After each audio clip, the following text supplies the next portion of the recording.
भाव कुभाव अनख आलस, चाहे जैसे ले लीजिए।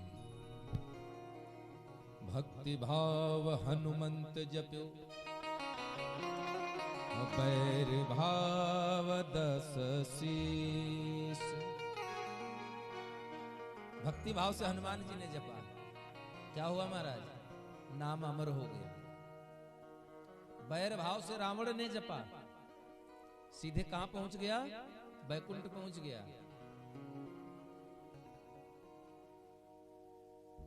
अरे भगवान का स्वभाव, भगवान का स्वरूप तो इतना प्यारा है महाराज कि जिसके लिए जितना ही कहा जाए उतना कम है। एक पक्षी हमारे यहाँ होता था जो अब दिखाई देने में कम हो गया है, अब दिखाई भी बहुत कम देता है, गीद। सभी लोग जानते हैं वो गीद पक्षी जो जब से जन्म लेता है और जब तक होश संभाल कर रहता है तब तक वो क्या खाता है? मांस ही खाता है, आमिष भोगी। हमारे वैष्णव संप्रदाय में हम लोग युगल की उपासना करते हैं ना, सीताराम जी की, राधा कृष्ण की, लक्ष्मी नारायण की। क्योंकि माता का हृदय पिता की अपेक्षाकृत कहीं ज्यादा कोमल होता है। अपने भक्तों के लिए, अपने बच्चों के लिए, अपनी संतान के लिए कहीं ज्यादा जल्दी द्रवीभूत हो जाता है, पिघल जाता है। हम लोग जब उपासना करते हैं, हम लोग जो अपनी बात रखते हैं किसी तीर्थ में जाकर के या घर से, तो वह बात तो सबसे पहले कौन सुनता है? हमारी श्री जी सुनती हैं, हमारी माता सुनती हैं। वो सुन करके तब आगे भगवान को बताती हैं, देखिए हमारे इस पुत्र को ये तकलीफ है। और इस बात की पुष्टि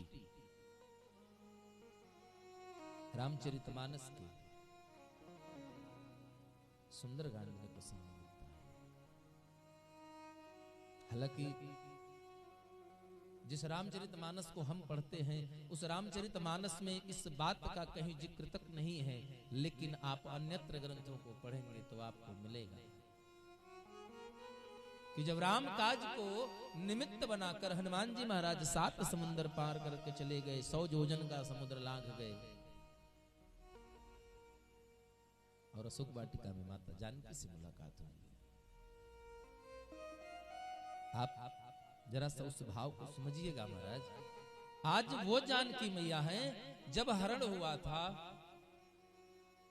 तो हे राम हे लक्ष्मण पुकारा था।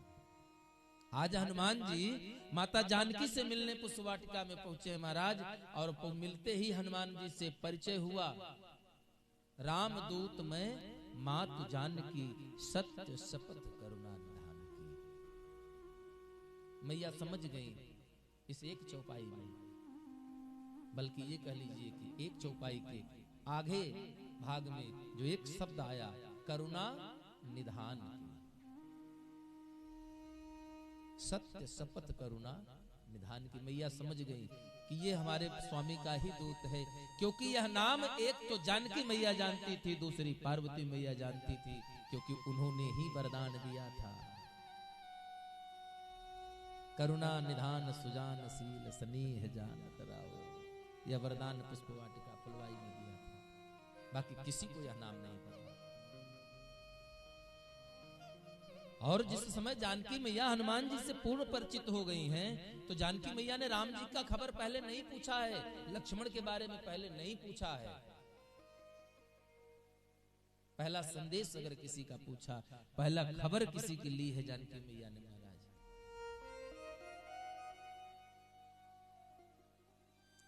तो प्रथम खबर ही लिया है जटायु का। बड़ा करुण प्रसंग है।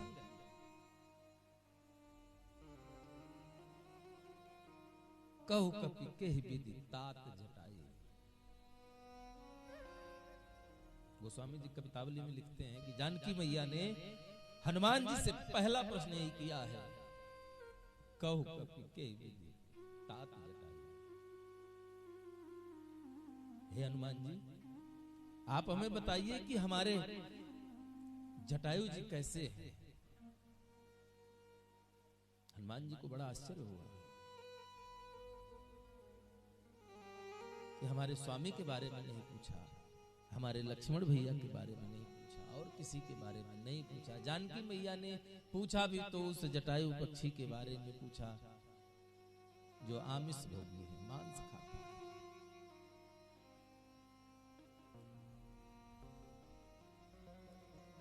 क्योंकि जानकी मैया ने हनुमान जी से जब पूछा तो जानकी मैया ने, हनुमान जी ने कहा, मैया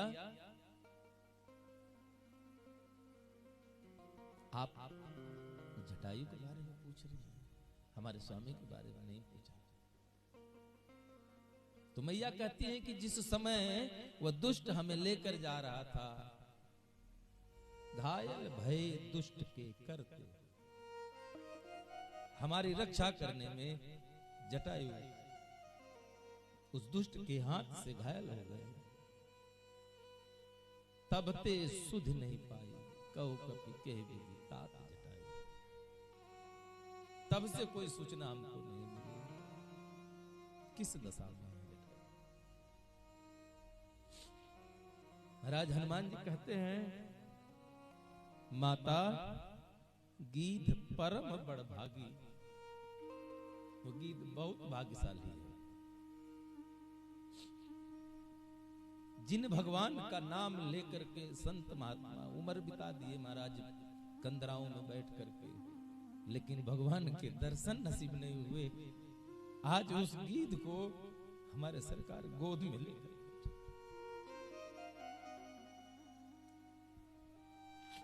आज उस गीध को हमारे राम जी गोद में ले। क्या कोई उदारता करेगा हमारे भगवान के आगे।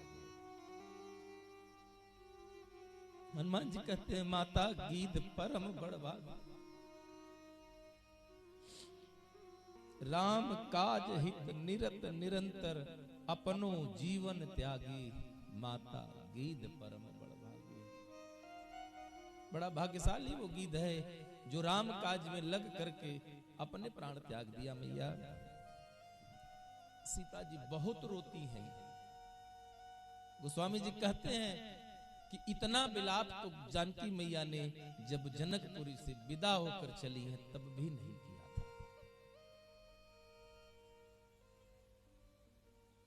और गोस्वामी जी लिखते हैं कविताओं में, मेरो एको भयउ न पूर, मेरो एको भयउ न पूर, मेरो एको भयउ न पूर। हनुमान जी से जानकी मैया कह रही हैं, हे हनुमान जी, मेरी एक इच्छा थी, वो इच्छा भी पूरी नहीं हुई। विधाता ने उस इच्छा को भी पूर्ण नहीं होने दिया। हनुमान जी ने कहा, मैया कौन सी इच्छा आपकी शेष रह गई?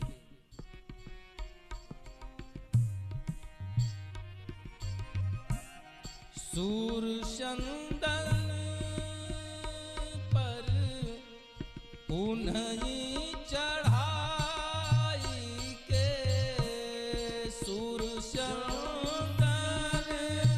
पर उन्हीं चढ़ाई के, झारिया चरण धूरी,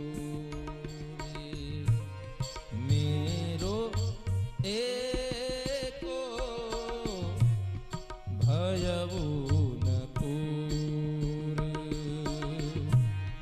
मेरो एको भयउ न पूर। जानकी मैया कहती है, हनुमान जी मैंने सोचा था कि अगर मैं यहां से लौट कर अयोध्या चलती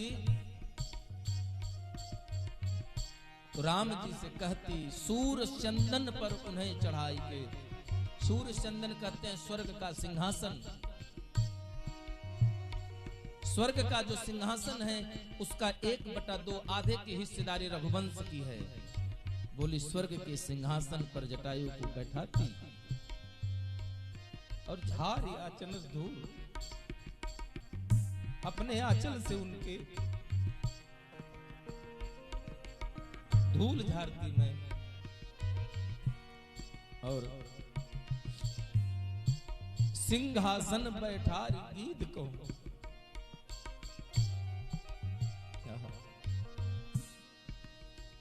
करती सब दुख दूर।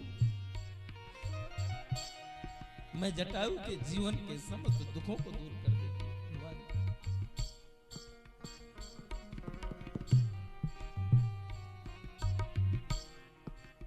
तब हनुमान जी कहते हैं मैया आप निराश ना होइए, भगवान ने तो जटायु की धूल जटाओं से झारी। हनुमान कहते हैं राम जी ने तो अपनी जटायु के पंख के धूल साफ कर, और इतना ही नहीं, जब शरीर छूट गया है तो राम जी ने छूटने के पूर्व जटायु से कहा काका कुछ मांग लीजिए आप। लेकिन जटायु ने कहा मैया हमें कुछ नहीं चाहिए, आप दे क्या सकते हो। देखिए यहां भी एक भक्त का और भगवान का बड़ा सुंदर सा विनोद है। जटायु से राम जी कह रहे कुछ मांग लो, और जटायु कहता है दे क्या सकते हैं आप, क्या दे देंगे आप। लक्ष्मण जी कहते हैं जटायु जी आप जरा देखिए तो कहां बैठे हैं,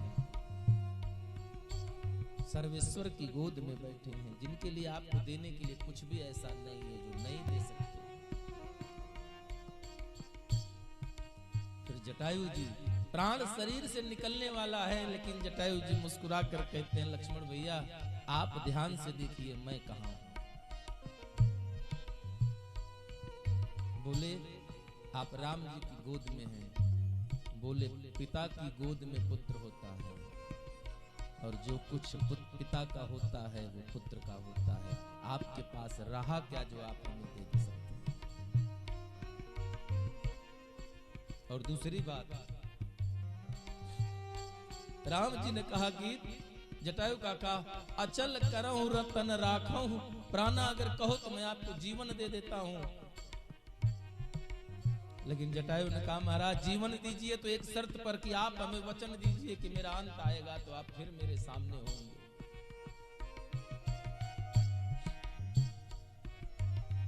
राम जी ने कहा यह तो संभव नहीं है।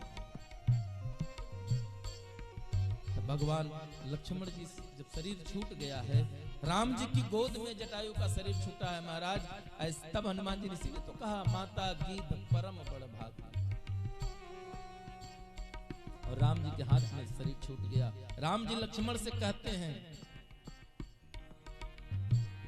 कि भैया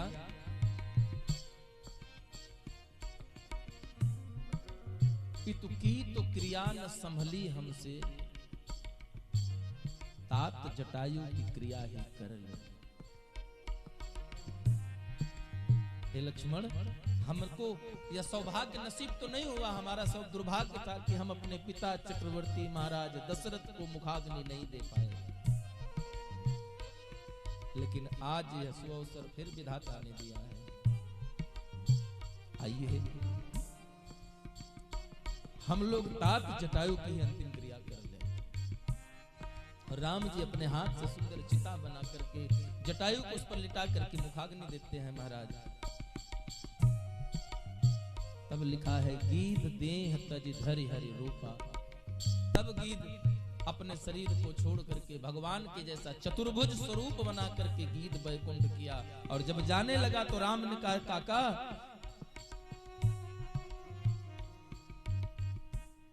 जाओ जाओ हे गिरिधराज, जाओ जाओ हे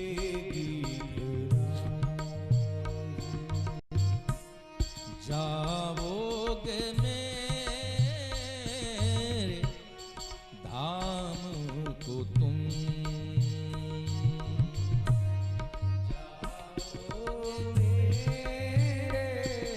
मेरे धाम को जाओगे, लेकिन जाते जाते बना गए अपना ऋण इस राम को तुम,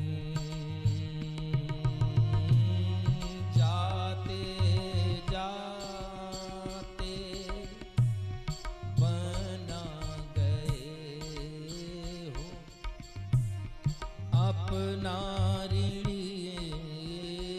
इस राम को तुम, अपना ऋण राम को तुम।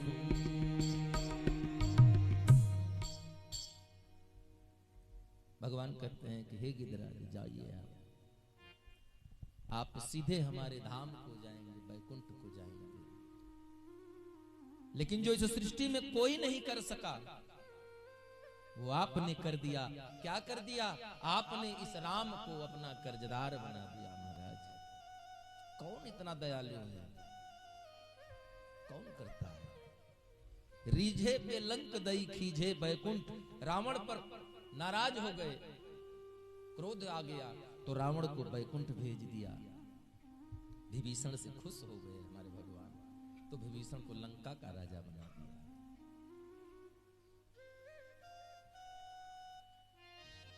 कोई देने वाला नहीं है इतना।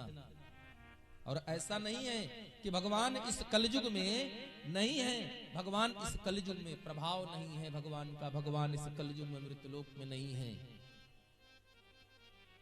बहुत सुंदर सी बात हमारे पूज्यपाद गुरु जी कहा करते हैं, राम कथा कितनों ने लिखी पर तुलसी सरसी मरजाद कहां, सूर अनेक फिरें कन मांगत, पर भाव में सूर सुस्वाद कहां, झांझ मजीर बजाती फिरे, पर मीरा मतवाली सो याद कहां, नरसिंह बसें प्रति खंभन, पर काढ़ी दूर को प्रहलाद।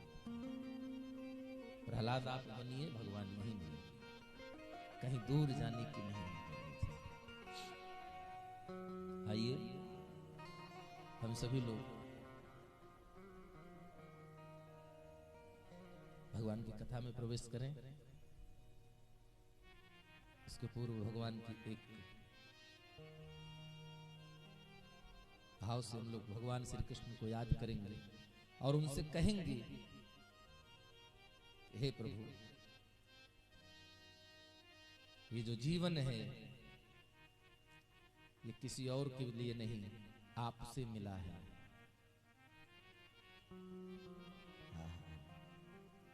आइए हम सभी लोग गुनगुनाते हैं, मीठे मीठे भाव में कहेंगे सरकार से,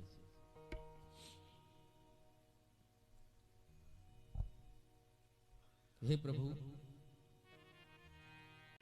अगर इस संसार में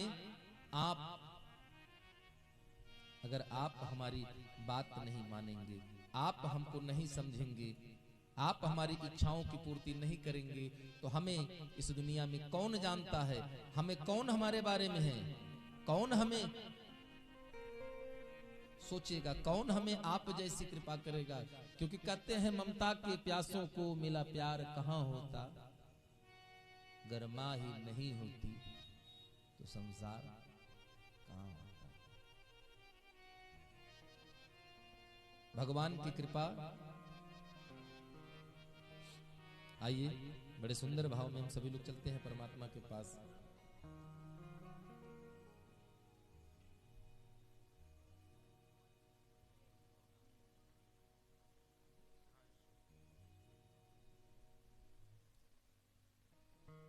आज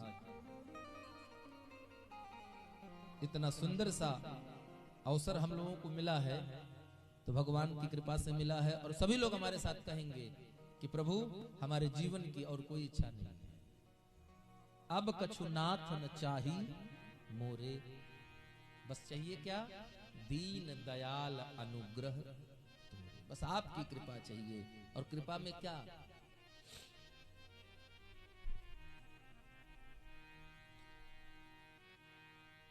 अंतिम क्षणों में मोहन राधा के संग आना, और तन छोड़ने से पहले, तन छोड़ने से पहले प्रभु दर्शन मुझे दिखाना। अंतिम क्षणों में मोहन राधा के संग आना, अंतिम क्षणों में मोहन राधा के संग में आना, अंतिम क्षणों में मोहन राधा के संग आना, अंतिम क्षणों में मोहन राधा के संग में आना, तन छोड़ने के पहले, तन छोड़ने से पहले, तन छोड़ने से पहले दर्शन मुझे दिखाना। अंतिम क्षणों में मोहन राधा के संग में आना, अंतिम क्षणों में मोहन राधा के संग में आना।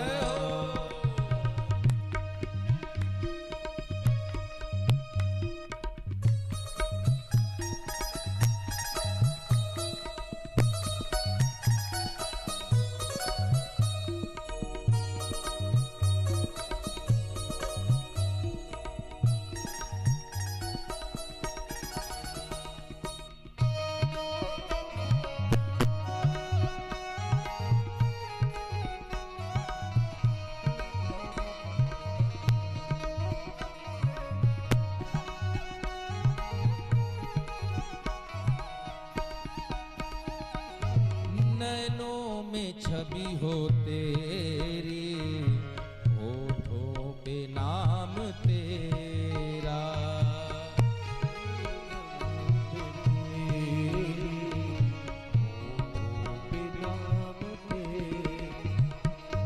होठों में छवि हो तेरी, होठों पे नाम तेरा, में तेरी होठों पे नाम तेरा,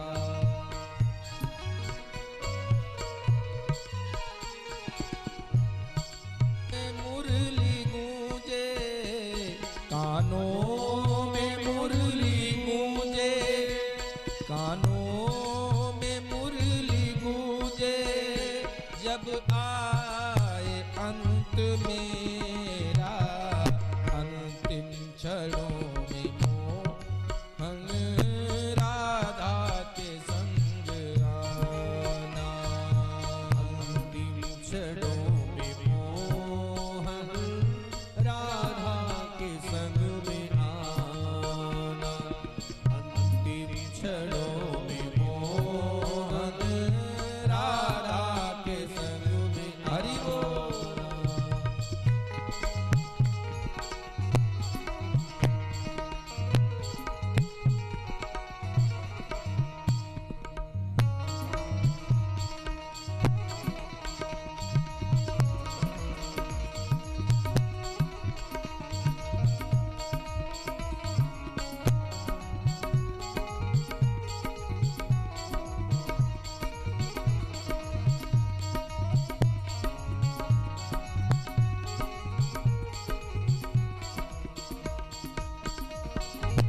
जब आत्मा का पंछी पिंजरे में फड़फड़ाए, जब आत्मा की पंछी पिंजरे में फड़फड़ाए, जब आत्मा का पंछी पिंजरे में फड़फड़ाए,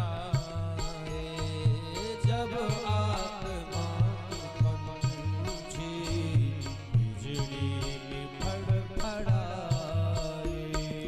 परमात्मा मिलन की चाहत में छटपटाए, परमात्मा मिलन की चाहत में फड़फड़ाए, मेरे मन को मोह माया, मेरे मन को मोह माया, मेरे मन को मोह माया के फंदे से तुम छुड़ाना, अंतिम क्षणों में मोहन राधा के संग में आना, तन छोड़ने के पहले, तन छोड़ने से पहले, तन छोड़ने के पहले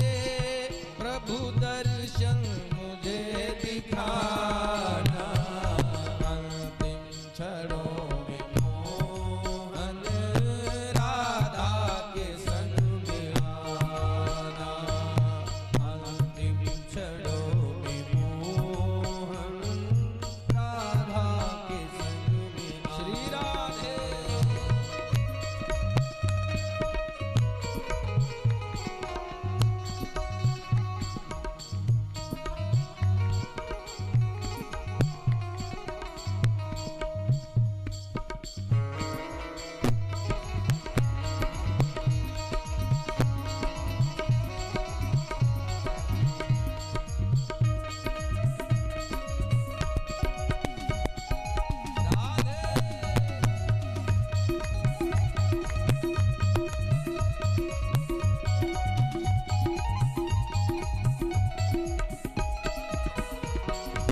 गीता के श्लोक सुन कर प्राणों का हो विसर्जन, श्लोक सुनकर प्राणों का हो कन्हैया, जिस समय मेरे शरीर से मेरे प्राण निकले, मेरी इच्छा है कि मेरे कानों में गीता के श्लोक पढ़ रहे हैं।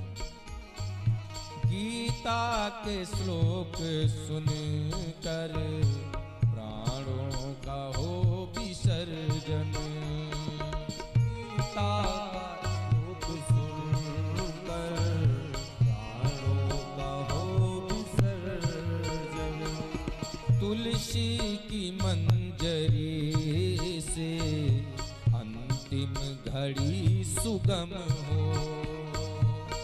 तुलसी की मंजरी से अंतिम घड़ी सुगम हो, मिले मुक्ति मुझको कान्हा, मिले मुक्ति मुझको कान्हा, मिले मुक्ति मुझको मोहन, तुम गंगा जल पिलाना, अंतिम क्षणों में मोहन राधा के संग में आना, तन छोड़ने के पहले, तन छोड़ने के पहले, तन छोड़ने के पहले प्रभु दर्शन तुम दिखाना, अंतिम क्षणों में मोहन राधा के संग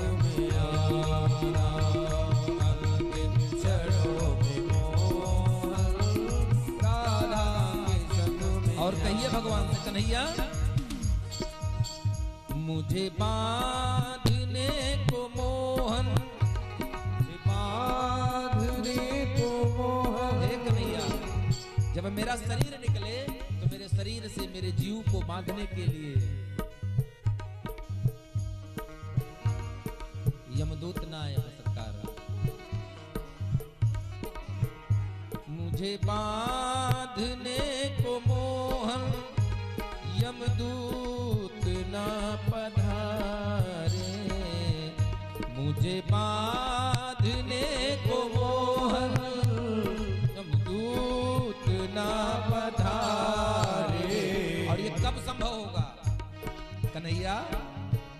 तब संभव होगा मेरे पार्थिव तन ओ अग्नि तुम्हें लगा,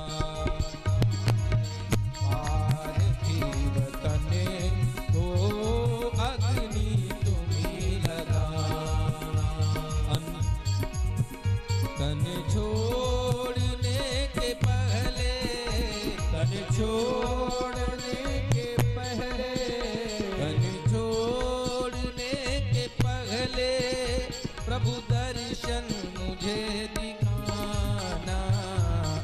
दिन क्षणों में मोहन राधा के संग आना, अंतिम क्षणों में मोहन राधा के संग में आना, अंतिम क्षणों में मोहन राधा के संग आना, अंतिम क्षणों में मोहन राधा के संग में आना, राधा के संग आना, राधा के संग आना, राधा के संग आना।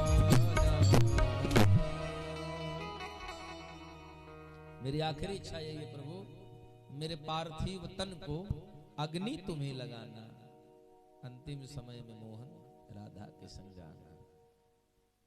और भगवान इतने दयालु हैं, भगवान इतने करुणा के सागर हैं कि कल आप लोगों ने सुना था, बड़े सुंदर भाव में बड़ी सुंदर सी कथा आपने सुनी कि जब देवराज इंद्र को पूजा नहीं मिली, जब देवराज इंद्र को पूजा नहीं मिली तब देवराज इंद्र क्रोधित हो गए महाराज। और इंद्र क्रोधित होने के पश्चात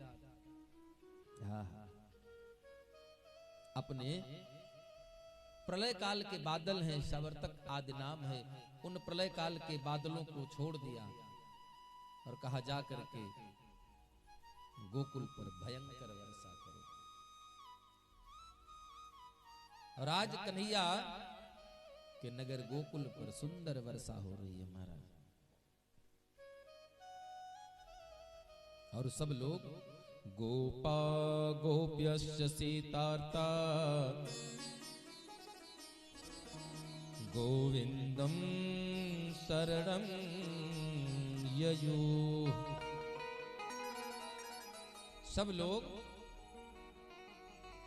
जब वर्षा ज्यादा होने लगी तो मौसम ठंडा हो गया, सर्दी से परेशान हो गए, वर्षा से परेशान हो गए। क्यों परेशान हो गए कि गोकुल की तमाम गलियों में जल प्रवाह होने लगा, पूरे गोकुल में जल ही जल हो गया, जल भर गया। सब लोग दुखी हैं और भागकर सब लोग जब दुखी हो गए तो भागे और भाग करके चले गए। कहां? कृष्ण कृष्ण महाभाग त्वन्नाथं गोकुलं प्रभो त्रातुर्मर्हसि देवानः कुपितादभक्तवत्सल। सब लोग भगवान की शरण में गए, नंद बाबा के दरवाजे पर पहुंचे और नंद बाबा की शरण में जाकर के उनसे क्षमा याचना करते हैं और कहते हैं, नंद बाबा आपके लाला की बात मानकर हमने देवराज इंद्र का पूजन नहीं किया, देख लीजिए परिणाम आपके सम्मुख है।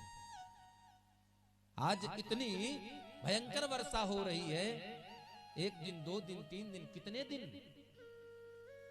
ये बादल देखकर तो ऐसा लग रहा है कभी आज की वर्षा में पूरे नगर में जलमग्न हो गया, पूरा नगर जल से भर गया, गौशालाओं में जल भर गया। लग नहीं रहा कि अब ये बादल खुलने वाले हैं। क्या होगा हमारा, क्या होगा पूरे गोकुल का। तब तक कन्हैया अंदर से निकले।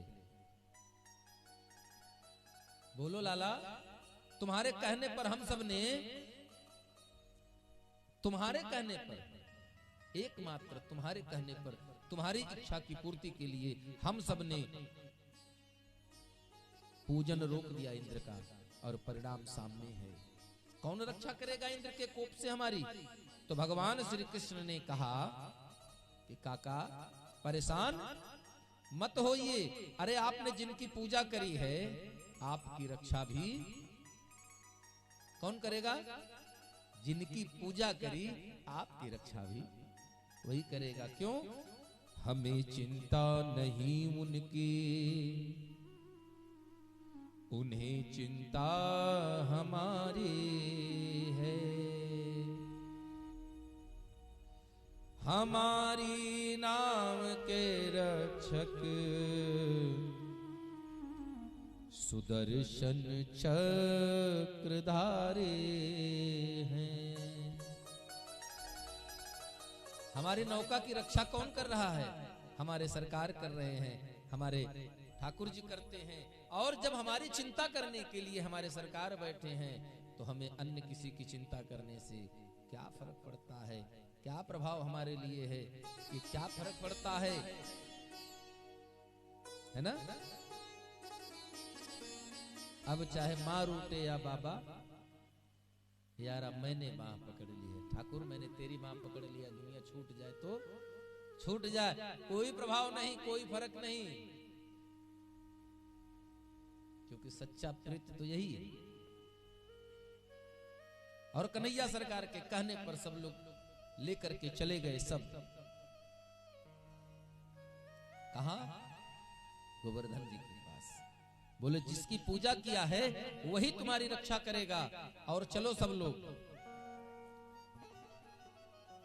और सब लोग चले गए गोवर्धन जी के पास। गोवर्धन जी के पास जाकर के सारे लोग गोवर्धन भगवान का दर्शन कर रहे हैं।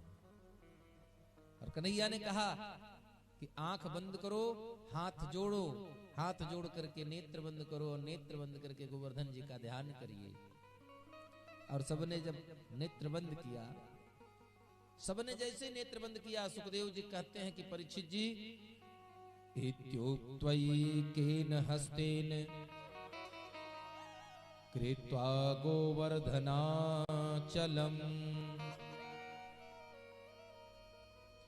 दधार लीलया कृष्णस्य छत्राकमिव बालकः।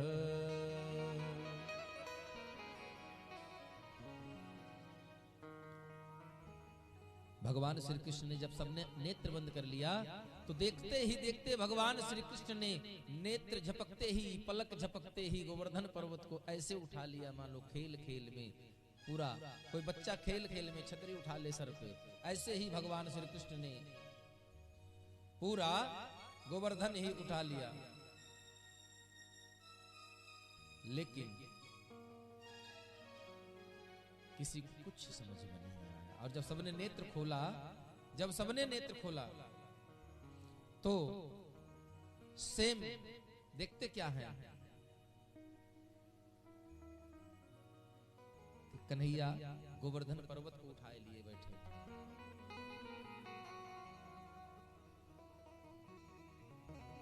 सब आंख खोल कर देखते रह गए, अरे ये कन्हैया ने इतना बड़ा पर्वत कैसे उठा लिया, ये कैसे संभव हो गया।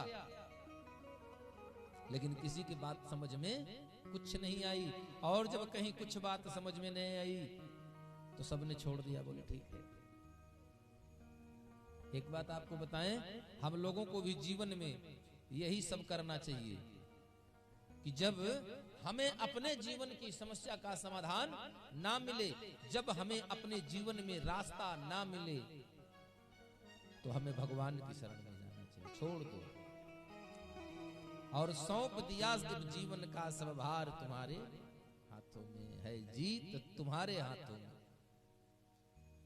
प्रभु, हार तुम्हारे हाथों में। और सबने ऐसे ही किया।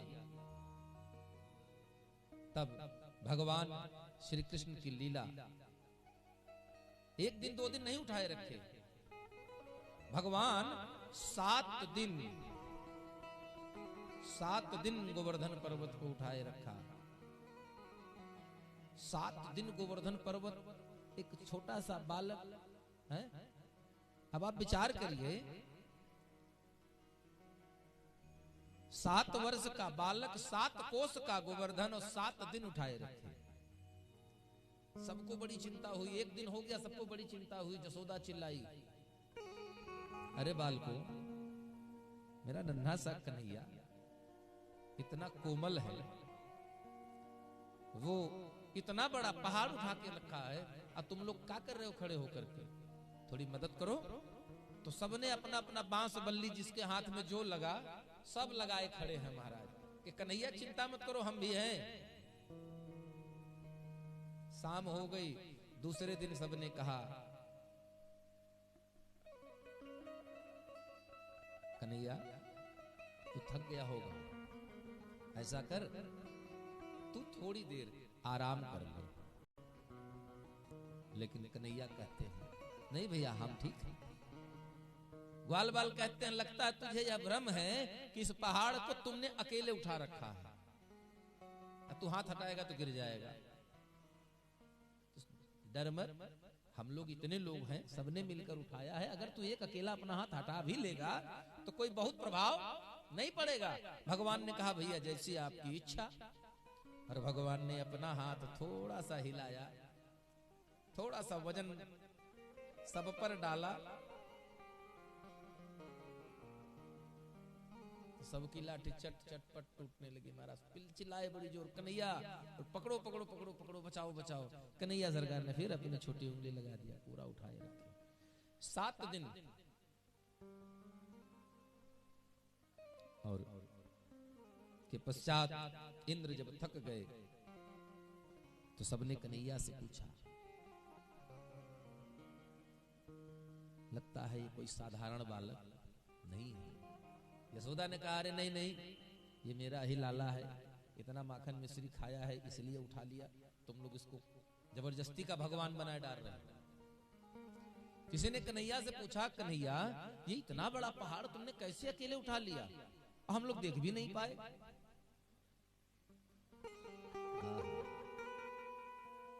तो कन्हैया कहते हैं, गोपियों अरे ये सब तुम्हारी लोगों का दिया हुआ है। कुछ माखन ते बल बढ़ो, कछु गोपिन करे सहाय। और राधा जू की कृपा से मुगिरवर लियो उठाए। भैया अरे गोपियों, तुम लोग चिंता मत करो, ये जो गोवर्धन मैंने उठाया है ये तुम्ही लोगों के चुरा चुरा कर खाए गए मक्खन मिश्री का बल है। थोड़ा कम पड़ा तो इन ग्वाल बालों ने मदद कर दिया, बाकी शेष कृपा राधा जी की रही।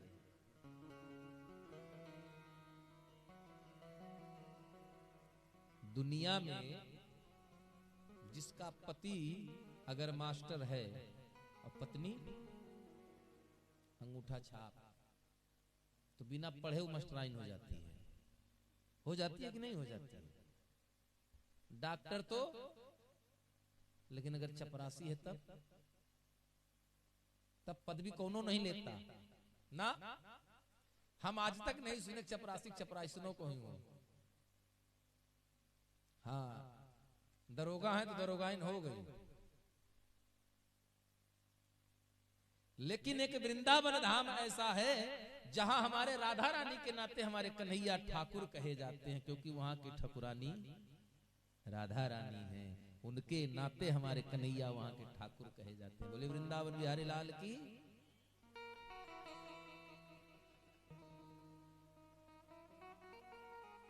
कन्हैया ने कहा कुछ उनका प्रभाव रहा जिसलिए हमने गिरवर आसानी से उठा लिया। गर्ग संहिता में लिखा है गंधमादन यात्रायाम यत फलम लभते नर। गंधमादन पर्वत की यात्रा करने का जो फल मिलता है, तस्मात् कोटि गुणम पुण्यम, उस पुण्य का कई करोड़ गुना ज्यादा फल मिलता है। जानते हैं किसका? गिरिराजस्य दर्शन। मात्र गिरिराज भगवान का दर्शन कर लेने से गंधमादन पर्वत की यात्रा करके जो फल मिलता है उसका कई करोड़ गुना फल मिलता है, मात्र गिरिराज महाराज के दर्शन कर लेने से। हमारे गिरिराज भगवान हैं और कोई नहीं। गिरिराज भगवान भी भगवान ही हैं, क्योंकि जब सब पूजा करने गए थे 56 भोग लगाया तो देख रहे हैं कि एक कन्हैया नंद बाबा की उंगली पकड़े खड़ा और दूसरा कन्हैया वहां पहाड़ की चोटी पर बैठे, जितना 56 भोग लग रहा था सब खाए जा रहा है।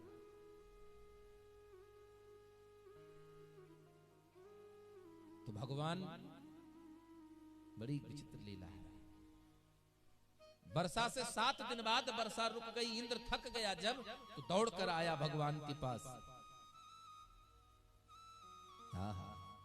गोवर्धने धृते शैल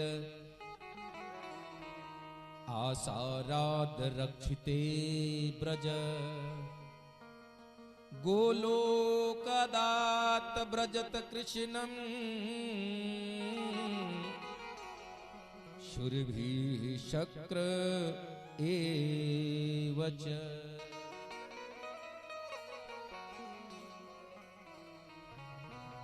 जब भगवान श्री कृष्ण ने गोवर्धन भगवान की कृपा से अपने गोकुल वासियों की रक्षा कर लिए, तो इंद्र जब थक गया, पराजित हो गया, शर्मिंदगी महसूस हुई, तब भाग करके गोकुल में आया। और अकेले नहीं आया, ऐरावत को भेज दिया कि आकाश गंगा से जल लेकर आओ, साथ में कामधेनु मैया को लेकर आया। इंद्र वहां से आया और अपने हाथों से भगवान के चरणों में नमन बंदन करता है, क्षमा मांगता है और कहता है त्राहि माम कहि ताहे गोसाई, ताहे कहि ताहे गोसाई, ताहि माम कहि पाहि गोसाई, पाहि नाम कहि पाहि गोसाई।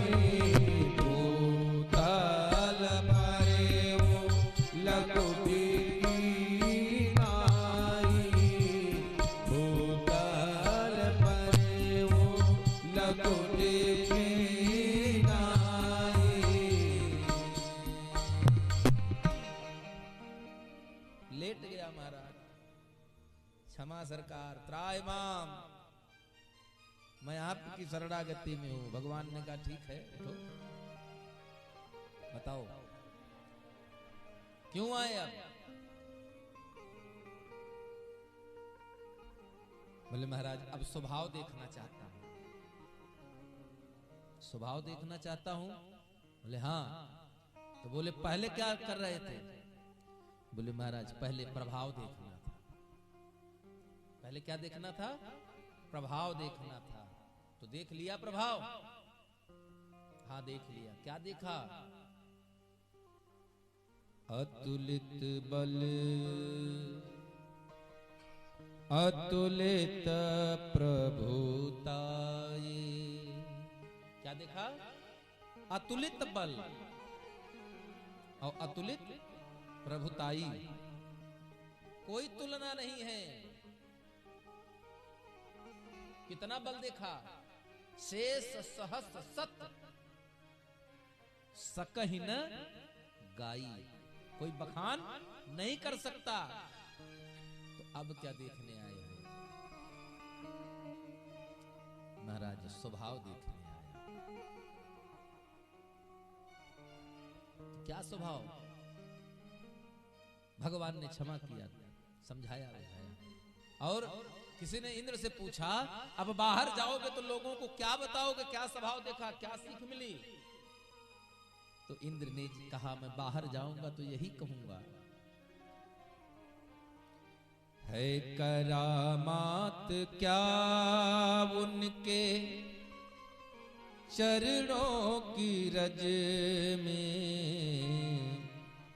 जाकर के गौतम के नारी से पूछो, जाकर के गौतम की नारी से पूछो, जाकर के गौतम की नारी से पूछो, करामात क्या उनके चरणों की रज में, करामात क्या उनके चरणों की रज में, जाकर के गौतम की नारी से पूछो, जाकर के गौतम की नारी से पूछो,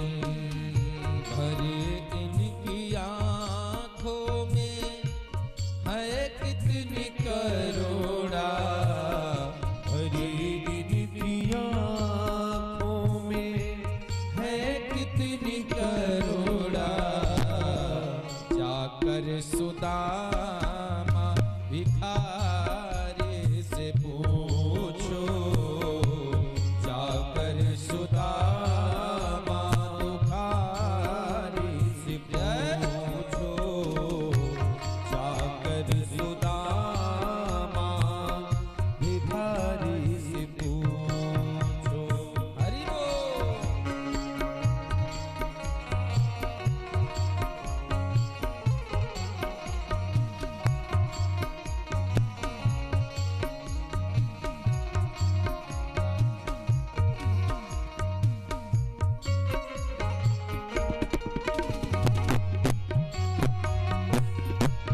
इंद्र कह रहे हैं, अगर जानना है कि शरणागत होने पर भगवान क्या करते हैं तो मिलना पड़ेगा किससे? कृपा कितनी करते हैं शरणागतों पर, कृपा कितनी करते हैं शरणागतों पर, कृपा कितनी करते हैं शरणागतों पर, कृपा कितनी करते हैं शरणागतों पर, बता सकते हैं यदि, बता सकते हैं यदि मिलेंगे विभीषण, पतितों को पावन बनाते ये कैसे, पतितों को पावन बनाते कैसे, जटायु सरीस उपकारी से पूछो, जटायु सरीस मांसाहारी से पूछो, जटायु सरीस मांसाहारी से जय हो।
दुखियों की आहें प्रभु कैसे सुनते हैं।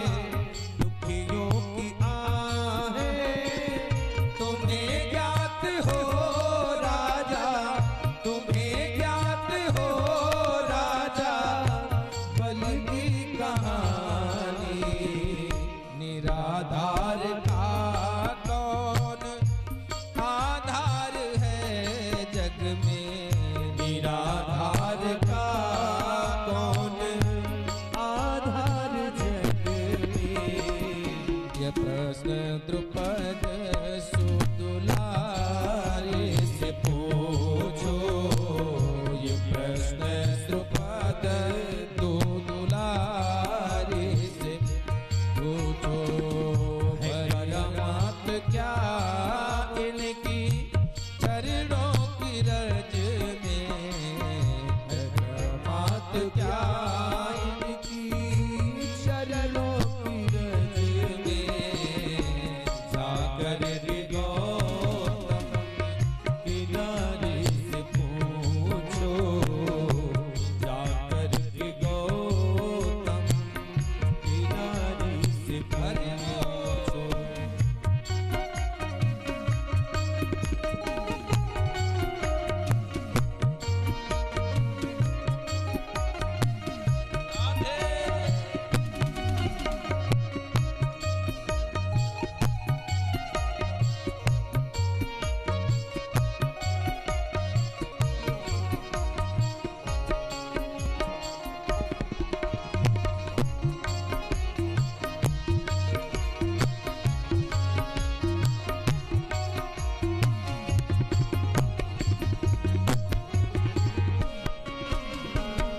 और अपराध चाहे जितना बड़ा से बड़ा हो जाए, लेकिन हम सच्चे मन से साफ दिल से अगर भगवान की शरणागति ले लेते हैं। इंद्र कह रहा है क्षमाशीलता इनमें कितनी भरी है, क्षमाशीलता इनमें कितनी भरी है। क्षमाशीलता इनमें कितनी भरी है, क्षमाशीलता इनमें कितनी भरी है। बताएंगे भृगु जी, बताएंगे भृगु जी, वो सब जानते हैं। हृदय इनका भावों का, हृदय इनका भावों का है कितना भूखा। विदुर शबर से बारी बारी से पूछो, विदुर शबर से बारी बारी से पूछो। भरी इनकी आँखों में है कितनी करुणा, भरी इनकी आँखों में है कितनी करुणा। जाकर सुदामा दुखारे से पूछो, जाकर सुदामा दुखारे से पूछो। करामात क्या इनके चरणों की रज में, करामात क्या इनके चरणों की रज में। जाकर के गौतम किनारे से पूछो, जाकर के गौतम किनारे से पूछो, जाकर के गौतम किनारे से पूछो, जाकर के गौतम किनारे से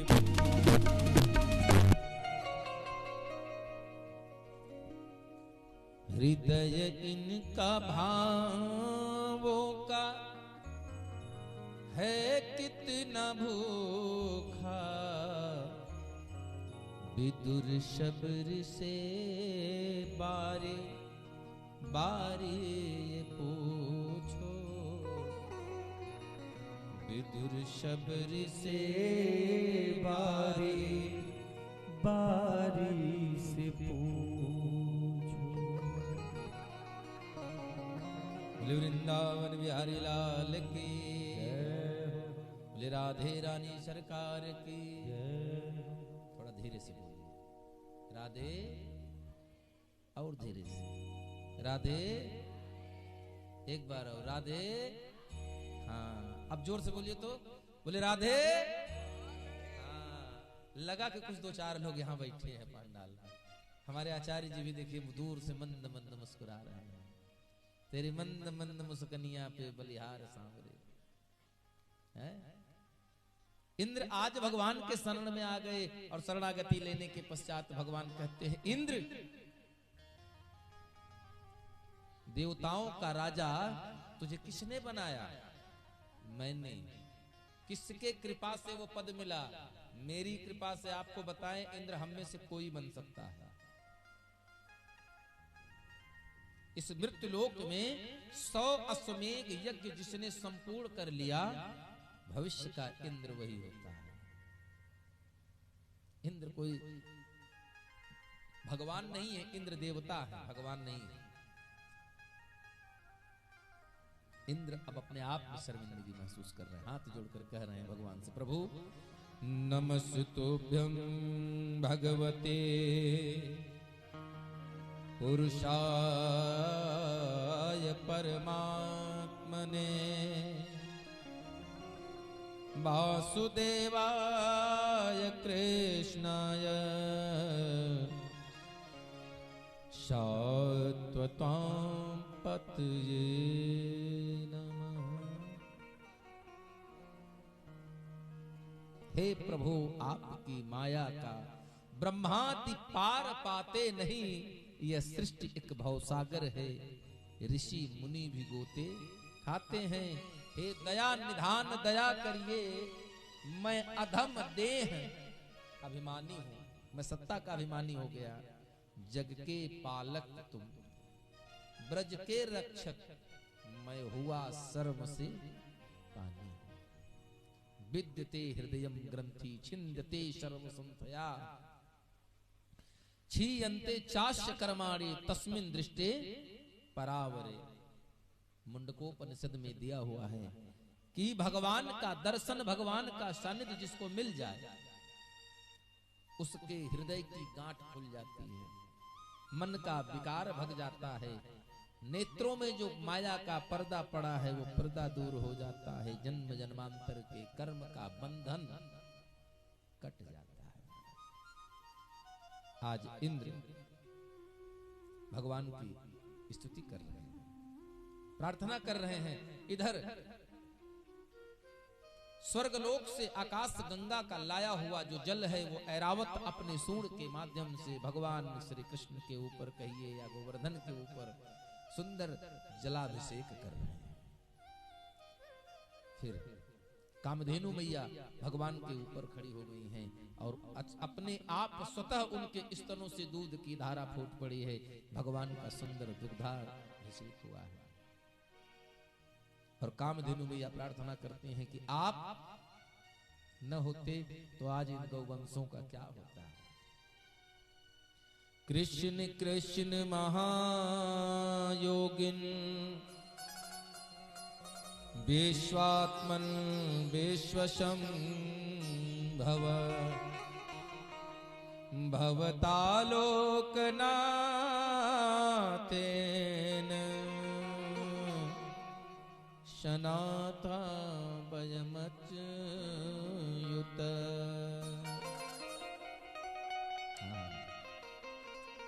हे चराचर चराचर स्वामी,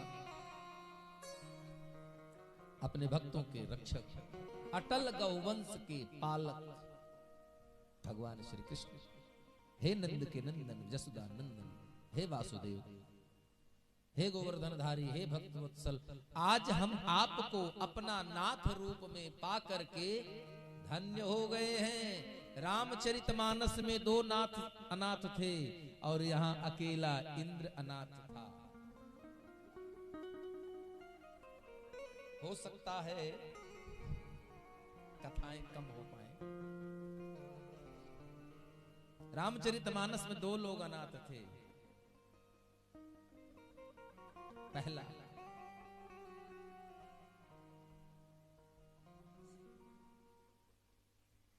विश्वामित्र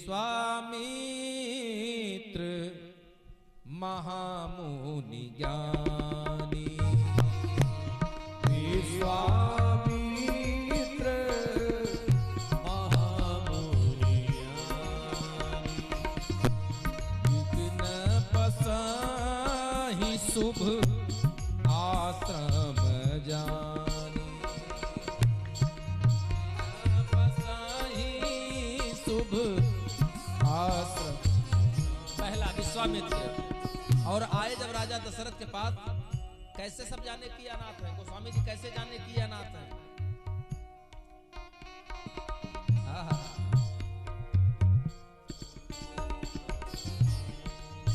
जब राजा दशरथ के पास आए और राम लक्ष्मण को मांगा, तो क्या मांगा था? अनुज सहित देव रघुनाथा। अनुज सहित देव रघुनाथा। अनुज सहित देव रघुनाथा। अनुज सहित देव रघुनाथा। देव रघुनाथा। निशिचर बध मैं हो बसना।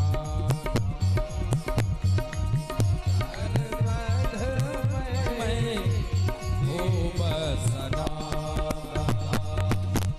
निशिचर बध मैं। और दूसरा अनाथ।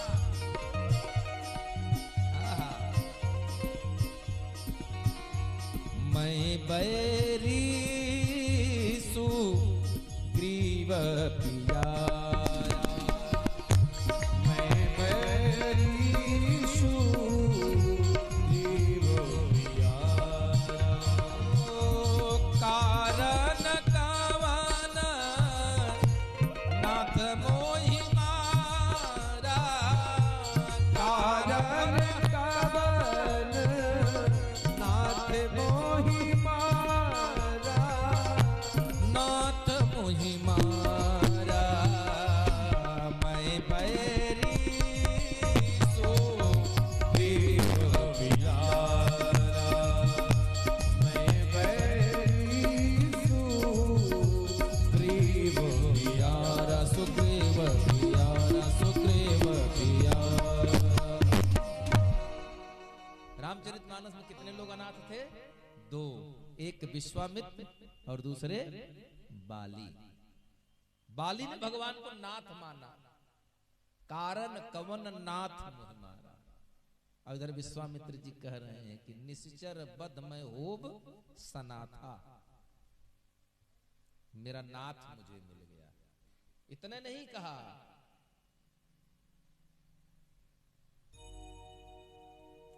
जब विश्वामित्र जी के साथ चलते हुए सुन ताड़का क्रोध कर धाई।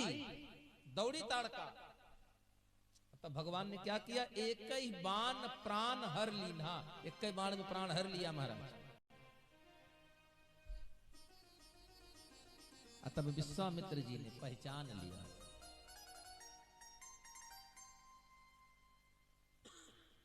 तब मुनि निज नाथ जी चीन्ही, पहचान लिए कि यही हमारे भगवान है। अब हम नाथ अनाथ नहीं रहे। यहाँ इंद्र अनाथ था। कहता है भवता लोकनाथेन सनाथा वयमच्युत। अब मैं सनाथ हो गया। अरे भगवान का सुंदर वहां दूध से अभिषेक हुआ, आकाश गंगा के जल से अभिषेक हुआ। आज भी वह स्थान वृंदावन जब आप जाएंगे, ब्रज क्षेत्र में जाएंगे, तो गोवर्धन पर्वत के पास मानसी गंगा के नाम से स्थित है एक कुंड है जिसका नाम है गोविंद कुंड। उस कुंड का जो जल है आज भी आप जब उसको मुख में लेंगे तो आपको दूध का स्वाद आता है। बोलिए राधे। ये हमारे भगवान के अस्तित्व का प्रमाण है। गर्ग संहिता में लिखा है तस्मिन कदाचित दुग्धस्य स्वाद दुत्वम प्रतिपाद्यते। आज भी है तो जल, लेकिन उस जल का जब हम आचमन करते हैं तो उस आचमन में हमें दूध का स्वाद मिलता है।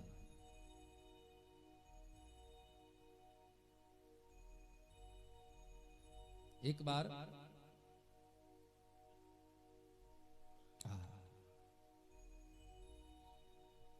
बहुत बड़ी बड़ी कथा है। नंद बाबा एकादशी का व्रत कितने लोग रहते हैं यहाँ?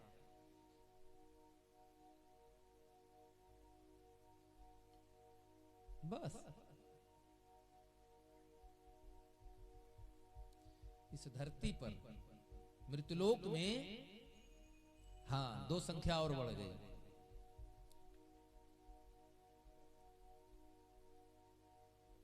जी हाँ, देखिए इधर भी हमारे साथी भी हाथ उठाए हैं।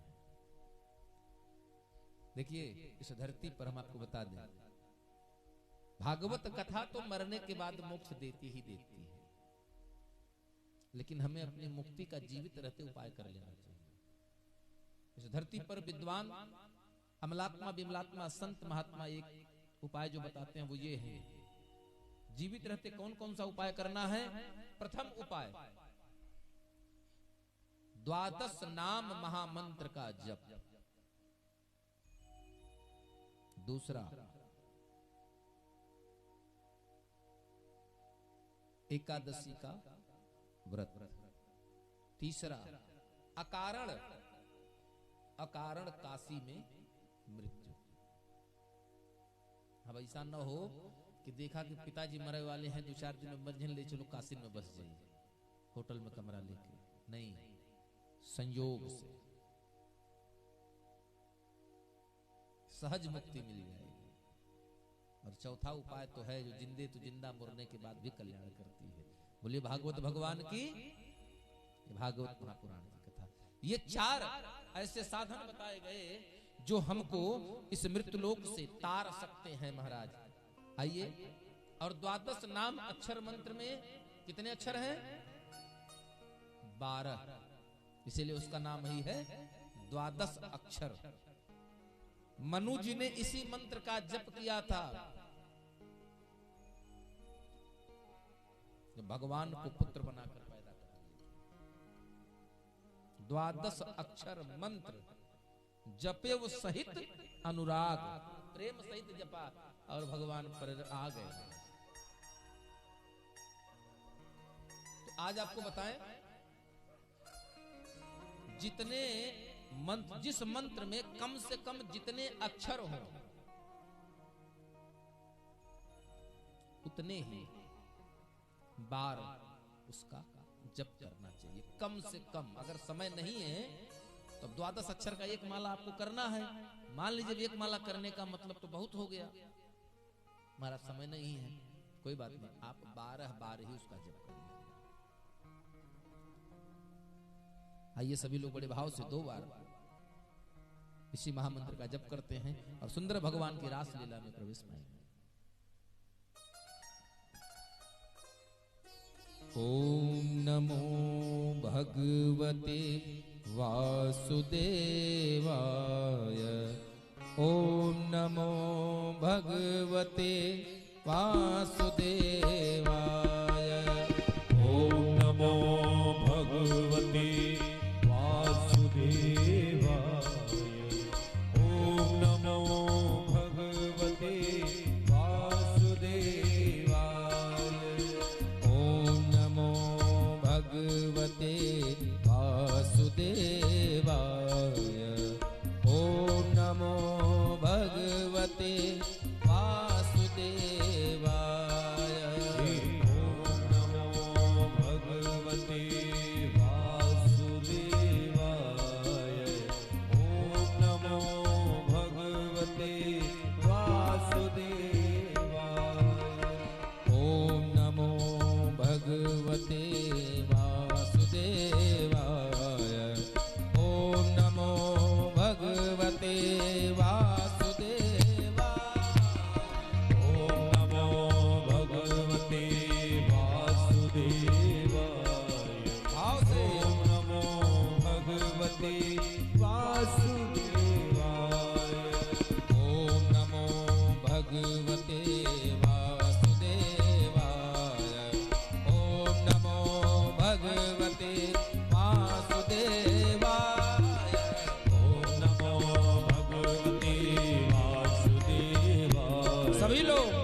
भगवते वासुदेवाय। ओम नमो भगवते वासुदेवाय। ओम नमो भगवते वासुदेवाय। ओम नमो भगवते वासुदेवाय। ओम नमो भगवते वासुदेवाय। ओम नमो भगवते वासुदेवाय। ओम नमो भगवते वासुदेवाय। ओम नमो भगवते वासुदेवाय। ओम नमो भगवते वासुदेवाय। ओम नमो भगवते वासुदेवाय। ओम नमो भगवते वासुदेवाय।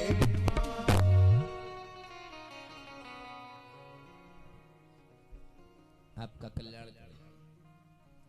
अच्छा, कितने लोग यहाँ गुरुमुखी हैं?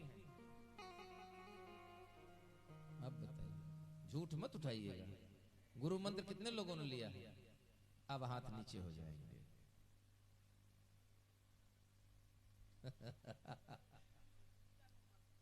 हाँ,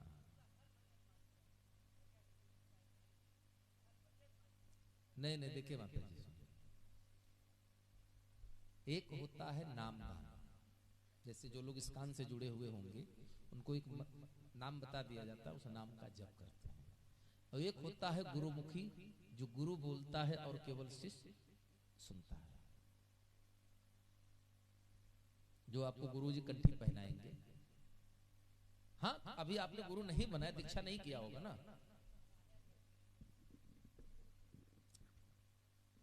नहीं नहीं, ठीक है। देखिए, हर पंथ हम यही न कहे, बिल्कुल गुरु के बिना तो भवनिध ब्रह्मा विष्णु नहीं तरे, तो हम आप क्या तरेंगे? गुरु बिन भवनिध तरई न कोई, जो बिरंच शंकर सम होई। तो प्रयास करिए कि आप जीवन में गुरु बनाइए। ना गुरु हो तो तब तक के लिए भगवान कृष्ण को ही अपना गुरु मान लीजिए। क्यों? कृष्णम वंदे जगत गुरु, संसार के गुरु हैं। आइए हम लोग चलते हैं रास लीला की तरफ। सुंदर वर्षा ऋतु के समय भगवान श्री कृष्ण ने गोपियों के साथ रास रचाने की इच्छा हुई, और भगवान ने क्या किया? शरद पूर्णिमा की रात, हमारे यहाँ कहते हैं ना कि शरद पूर्णिमा की रात में स्वर्ग से, आसमान से जो चंद्रमा की किरण है वहां से अमृत गिरती है, और अमृत के साथ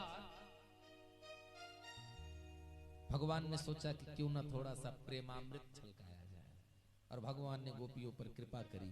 और कैसे कृपा किया?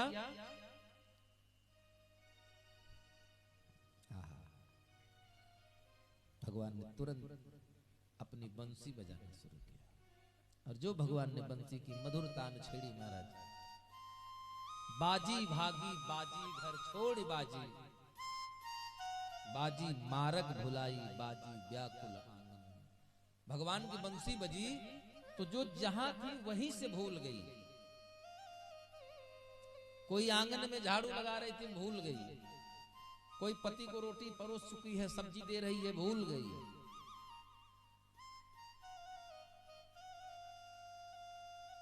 कोई अपने कपड़े पहन रही है, यत्र तत्र पहन रही है। जो सर का कपड़ा है वो पैर में हो गया, जो पैर का कपड़ा है वो सर में हो गया। लहंगा पहिरो शीश पे, चूदरी दे पाम, पतियन रोके ना रुकी, छोड़ चली घर जाओ। तो भगवान की जब बंसी बजती थी ना, बहुत पहले लोग कहते थे गजब की बांसुरी बजती है वृंदावन कन्हैया की।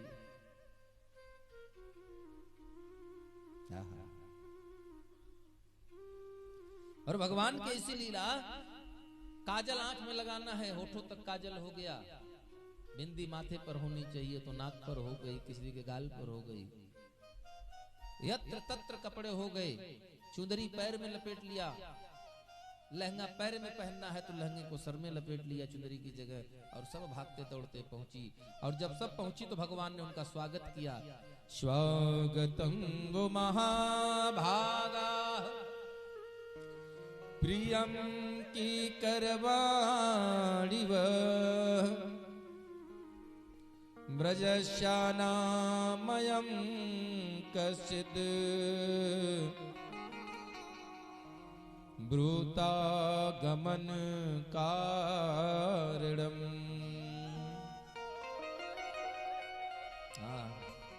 और भगवान बड़ा परिहास करते, भगवान इतने मजाकिया है, भगवान अपने भक्तों के साथ भी बड़ा सुंदर विनोद करते हैं महाराज, बड़ा सुंदर सा विनोद करते हैं परमात्मा।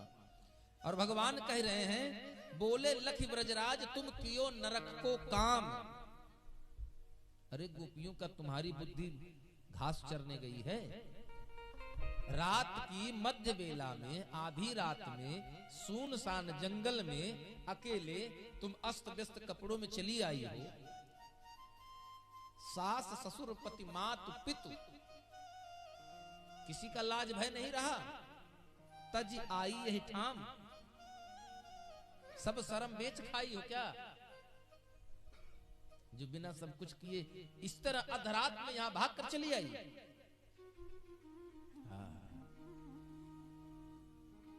सुनो, ताते अब ही जाओ पर आई, दूर हो जाओ मेरी नजरों, जल्दी भागो घर अपने अपने। तो गोपियां रोने लगी महाराज। सुन गोपी बोली अकुलाई, पितु मातु सहायक स्वामी सखा, तुम ही एक नाथ हमारे हो। पितु मातु सहायक स्वामी सखा, तुम ही एक नाथ हमारे। जिनके कछु और आधार नहीं, जिनके कछु और आधार नहीं, तिनके तुम ही रखवारे हो। तिनके तुम ही रखवारे। पितु मातु सहायक स्वामी सखा, तुम ही एक नाथ हमारे। तु सहायक स्वामी सखा, तुम ही एक नाथ हमारे। हे प्रभु आप ही एक हो, दुनिया में और कोई नहीं है। माँ नहीं मातु पिता नहीं देव, हम किसी को नहीं जानते। भगवान कहते हैं कि अरे जरा विचार करो, तुम्हारे पति हैं, तुम्हारा पिता है, माँ है, समाज है, क्या कहेंगे लोग? तो गोपिया कह रही, प्रभु आप हमें एक प्रश्न का उत्तर दे दीजिए, हम वापस चले जाएंगे, कोई शिकायत नहीं करेंगे आपसे। भगवान ने कहा बोलो। बोले एक स्त्री का पति परदेश में है और वह स्त्री अपने पति की फोटो रख करके उसकी सेवा करती है। प्रभु अचानक उसका एक दिन रात में वो अपने पति की सेवा कर रही है, सायंकालीन अचानक दरवाजे पर दस्तक हुई। कौन है? बोला हम तुम्हारे पति। दरवाजा खोलो। अब आप बताओ कन्हैया कि उस स्त्री को क्या करना चाहिए? अपने पति की तस्वीर की जिसकी सेवा वो वर्षों से करती चली आ रही है, उस तस्वीर की सेवा को रोक देनी चाहिए बीच में, या अपने पति को गेट पर इंतजार करवाना चाहिए? भगवान ने कहा मूर्ख हो, नकली पति की फोटो की सेवा कर रही हो, फोटो में सेवा कर रही हो और वास्तविक पति दरवाजे पर खड़ा है। अरे तुमको तो झट दरवाजा खोल देना चाहिए। तो गोपियां हाथ जोड़कर बोली, प्रभु हमने तो वही किया है, हम तुम्हारे थे हरि जी, हम तुम्हारे हैं, हम तुम्हारे ही रहेंगे। ऐ मेरे मोहन, और तुम हमारे थे हरि जी, तुम हमारे हो, तुम हमारे ही रहोगे, ऐ मेरे प्रियतम। तुम हमारे थे प्रभु जी, तुम हमारे हो, भाव से तुम हमारे ही रहोगे, ओ मेरे प्रियतम। भगवान पद्म पुराण के उत्तरखंड में मिलता है कि जो भगवान की 16 कलाएं हैं, वही संपूर्ण 16 कलाएं 16 गोपियां बनकर के आई। जनकपुरी की वो मिथिलांचली, वो गोपियां बनकर आई। वेद की 16,108 ऋचाएं, वो गोपियां बनकर के आई है महाराज। आज सब गोपियां आ गई, भगवान सबके साथ, राधिका के साथ मध्य में, और समस्त गोपियों के बीच में एक एक श्याम प्रकट हो गए महाराज। सुंदर सी रास लीला हो रही है। भाव से दर्शन करिए, कितना सुंदर भाव होगा। लेकिन कन्हैया ने देखा कि हमारे भक्तों के मन में भी कहीं ना कहीं अहंकार का बीज जन्म ले रहा है। कन्हैया ने जब ये सोचा तो राधा रानी को साथ लिया और लेकर के हमारे सरकार वहां से अंतर ध्यान हो गए। गोपिया कहती, हा नाथ रमण प्रेष्ठ क्वासी क्वासी महाभुज, हे प्रभु आप हमें इस विरह में छोड़ करके कहां चले गए नाथ। और गोपियां विलाप कर रही, कह रही हैं, जयति ते अधिकम जन्मना ब्रजः श्रयत गिंगिरा शश्वतत्रयी।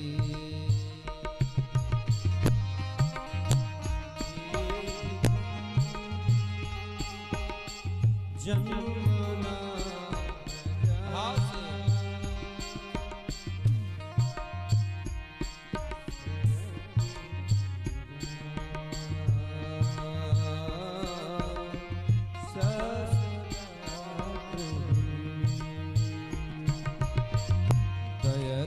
देशता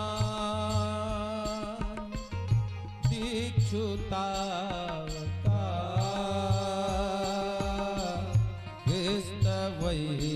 धृत वस्वतां विचिन्वते, हम तुम्हारे हैं प्रभु जी, हम आपके ही हैं तुम्हारे हैं,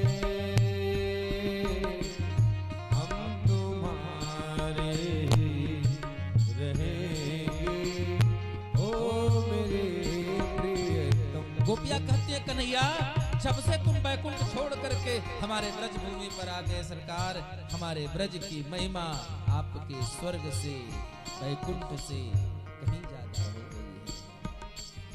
आज आपका प्रेम पाकर हम अपने आप को बड़भागी समझ रहे थे मनमोहन, लेकिन ऐसा क्या अपराध हुआ कि आपने हमें बीच जीवन में ही छोड़ करके दूर हो गए सरकार।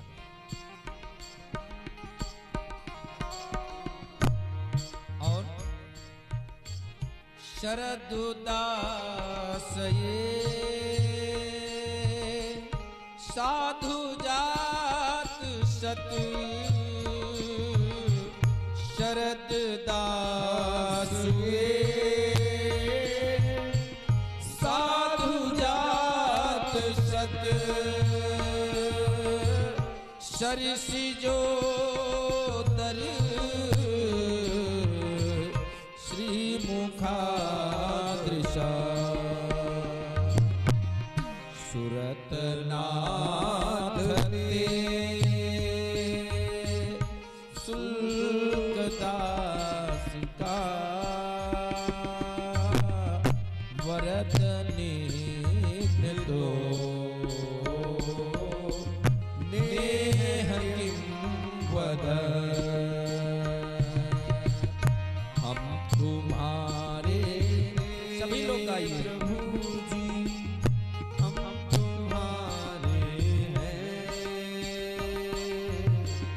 हम तुम्हारे ही रहेंगे ओ मेरे प्रियतम। गोपिया कह रही है कन्हैया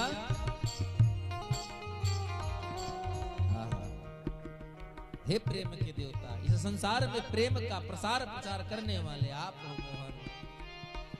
आपसे यह उम्मीद हमें कतई नहीं थी कि आप हमारे इस प्रेम से भरे हृदय को विरह की वेदना देकर अंतर सरकार। आपके उन कमल के पंखुड़ियों जैसे सुंदर कोमल नेत्र जो हैं, उसने हमारे हृदय को लहूलुहान कर दिया सरकार। आप कहां चले गए हैं?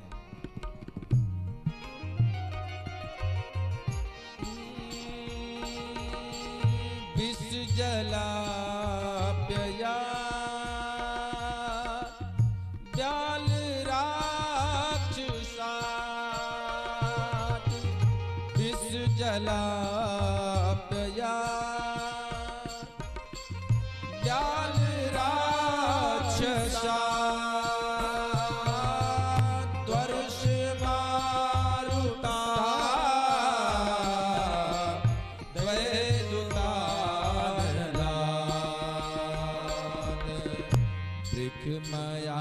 मयात्मजा विश्वतो भया दृखब्दे वयं रक्षिता न खलु गोपिका नंदना भवान् अखिल देहिना अंतरात्मदृक्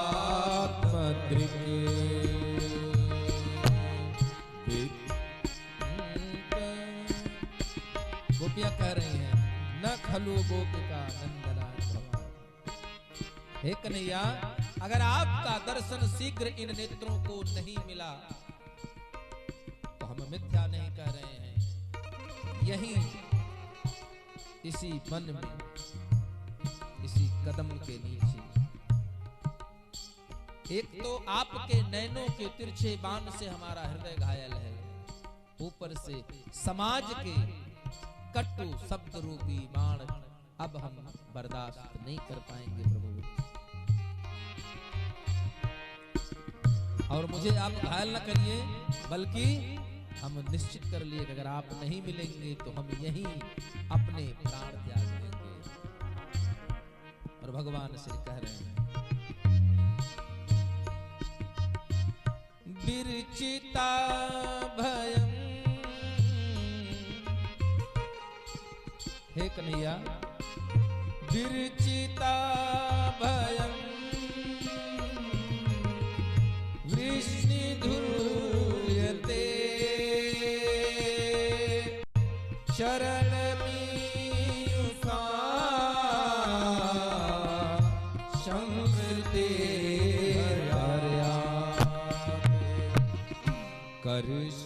करसरोरुहं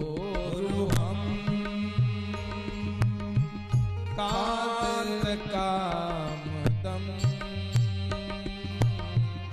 शिरसि धेहिन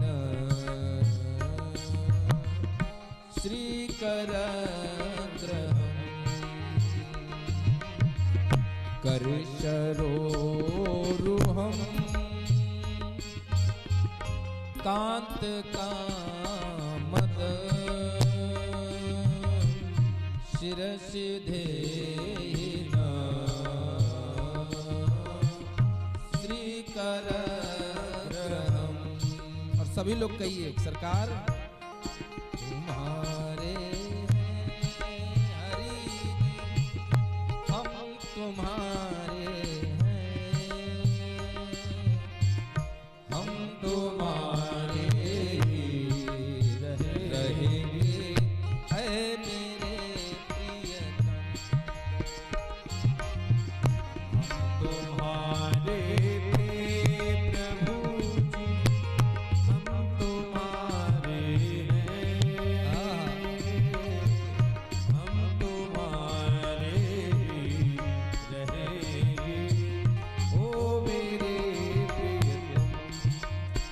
कन्हैया,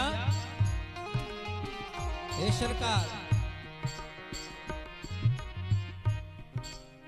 हम सन तुम पे लाख हैं, मेरे जैसे आपके पास लाखों हैं, लेकिन आप जैसा मेरे पास सिर्फ एक। इसलिए तुम हमारे थे कन्हैया, तुम हमारे हो, तुम हमारे ही रहोगे।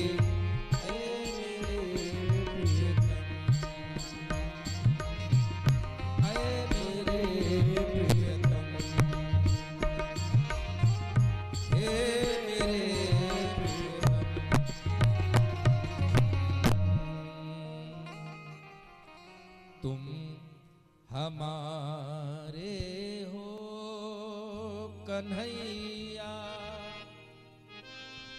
तुम हमारे हो,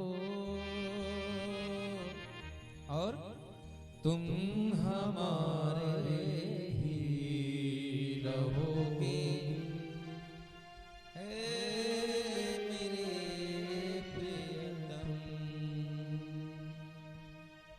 गोपियों की पुकार सुन करके भगवान का स्वभाव है करुणा निधान रहुआ जगत के दाता है। सरकार का हमारे स्वभाव है करुणा निधान सुजान सील स्नेह जान, ये बढ़िया सुंदर स्वभाव है। और भगवान प्रकट हुए, दर्शन दिया, एक एक गोपी के साथ भगवान ने सुंदर रास की लीला रचाई है। महाराज जीवन में इसी प्रकार रास लीला तमाम भगवान जीवन पर्यंत लीलाएं करते रहे। और आज चूंकि भगवान का सुंदर विवाह है, तो आइए हम सब लोग देखिए, हमने पहले दिन बताया था कि भगवान ने द्वापर में अवतार लेकर जो आया सो गया। हाँ, हमारे गुरुजी कहते हैं भगवान कृष्ण ने वो लीला फैलाई, जो राक्षस प्रत्यक्ष आया उसको पलक झपकते ही भगवान ने परोक्ष कर दिया। क्या कर दिया? जो प्रत्यक्ष आया वो देखते ही देखते परोक्ष हो गया, सामने से हट गया। भगवान की लीला, भगवान ने व्योमासुर, अघासुर, बड़े बड़े राक्षसों का उद्धार किया। महाराज एक राक्षस है जिसका नाम है शंखचूड़। भगवान होली की रात है, फाल्गुन की होलिका दहन की रात है। होली की रात में भगवान श्री कृष्ण और बलराम अपनी अपनी पत्नियों यानी गोपियों के साथ वन में विहार कर रहे हैं। उसी समय वहां कुबेर का अनुचर, धनपति जो कुबेर हैं, कुबेर का एक सेवक है, नाम है शंखचूड़, राक्षस है। वो आकर के तयो निरीक्षितो राज अस्थनातम प्रमदाज, वो आता है, देखता है और गोपियों को वहां से हरण कर लेता है, लेकर दूर भाग जाता है। भगवान श्री कृष्ण को गोपियां पुकारती हैं, बलदाओ बलदाओ, कृष्ण कृष्ण। बलराम भैया ने देखा और साल के बड़े वृक्ष को उखाड़ कर दौड़ पड़े और उठा करके जब भगवान कृष्ण और बलराम को आता देखा तो उसने गोपियों को छोड़कर भागने का प्रयास किया, लेकिन भगवान ने पकड़ा और एक मुष्टिका का, एक घूंसे का प्रहार किया। और उस घूंसे का प्रहार इतना भयंकर होगा कि एक ही घूंसा में वो जय जय श्री राम हो गए। महाराज उसके जो मणि निकली, उसके प्राणन का, उसके शरीर से एक मणि निकली, वो मणि निकाल करके हमारे सरकार ने दे दिया। किसको? बलराम भैया को। और ये कोई और नहीं था, पूर्व जन्म में गोलोकवासी भगवान श्री कृष्ण का ही एक मित्र है, नाम है श्री दामा, यही गोप था। एक दिन भगवान श्री कृष्ण गिरजा के घर में थे, यह सुन करके राधा जी को मान हो गया, भगवान में घमंड हो गया, नाराज हो गई राधा, क्योंकि बिरजा के घर में भगवान है। सुन करके राधिका रानी रुष्ट हो गई और भगवान जब मनाने पहुंचे तो राधा जी को श्रांत हुई। लेकिन तभी श्रीदामा भैया पहुंच गए और जाकर के फिर से बुझी आग में थोड़ा सा घी का काम कर दिया। और उस समय पहुंचे भगवान राधा रानी के साथ श्रीकुंज में विराज कर रहे थे, विहार कर रहे थे। और जब श्री दामा जी आए और कुछ कह दिया तो राधा रानी ने श्राप दे दिया, हे दुर्बुद्धे, तू गोलोक में चला जा, तू अब गोलोक में नहीं रह सकता। गोलोक माने जैसे बैकुंठ है वैसे गोलोक जहां भगवान बसते हैं, बोले अब तुम गोलोक में नहीं रह सकता, जा करके राक्षस हो जा। उसी श्राप के कारण अलकापुरी में आकर के सुघन नामक राक्षस के घर में जन्म ले लेता है और कुबेर का अनुचर बना, कुबेर का सेवक बना। भगवान गौचारण कर रहे हैं, उसी समय अरिष्टासुर नाम का एक दैत्य आता है और दोनों खुरों से मिट्टी खोद करके वन को, जंगलों को हिला रहा है, पेड़ों को हिला रहा है, गौओं को तंग कर रहा है। बलराम भैया आए और पीछे से दोनों पैरों को पकड़ा, उठाया, 2 बार घुमाया और जमीन पर दे मारा।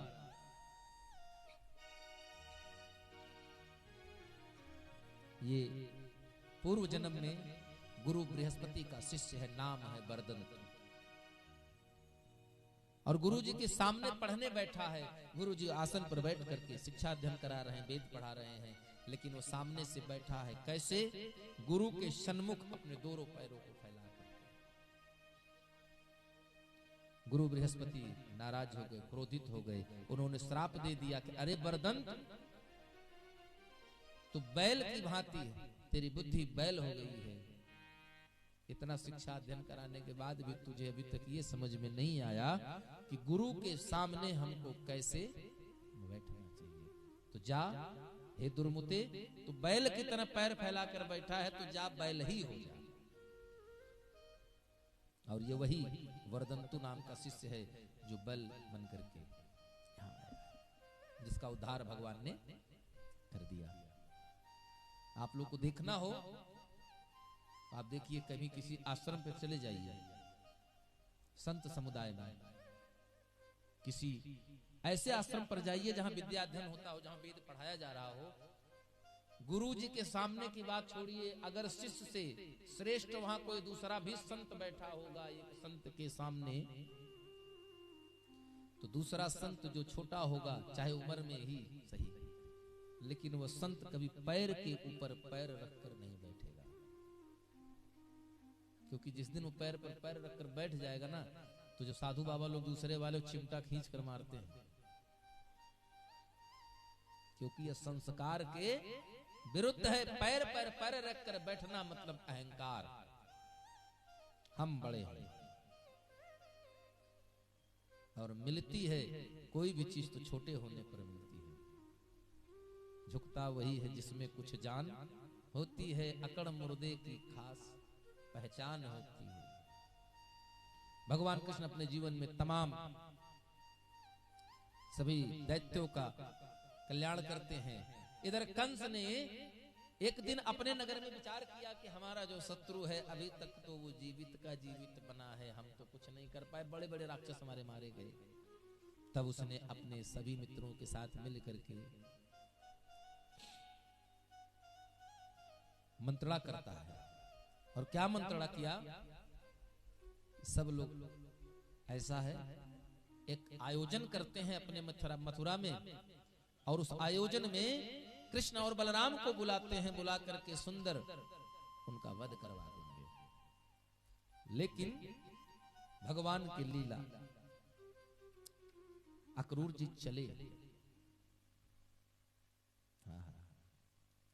अक्रूरो जब चले हैं मथुरा से, तो मन में बड़ा दुख हुआ अक्रूर के। बोले, हे भगवान, ये मेरा पूर्व जन्म का कौन सा पाप था जिसके लिए भगवान के प्रति किए गए छल का मैं हिस्सा बन रहा हूं। देखिए, भक्त का कितना सरल भाव होता है। लेकिन दूसरे दिन अक्रूर जी के मन में बड़ा सुंदर सा भाव जन्म लेता है, और वो भाव बना, अक्रूरो अपि च ताम रात्रि मधुपुर्याम महामतिः उषित्वा रथमास्थाय प्रययो नंद गोकुलम्।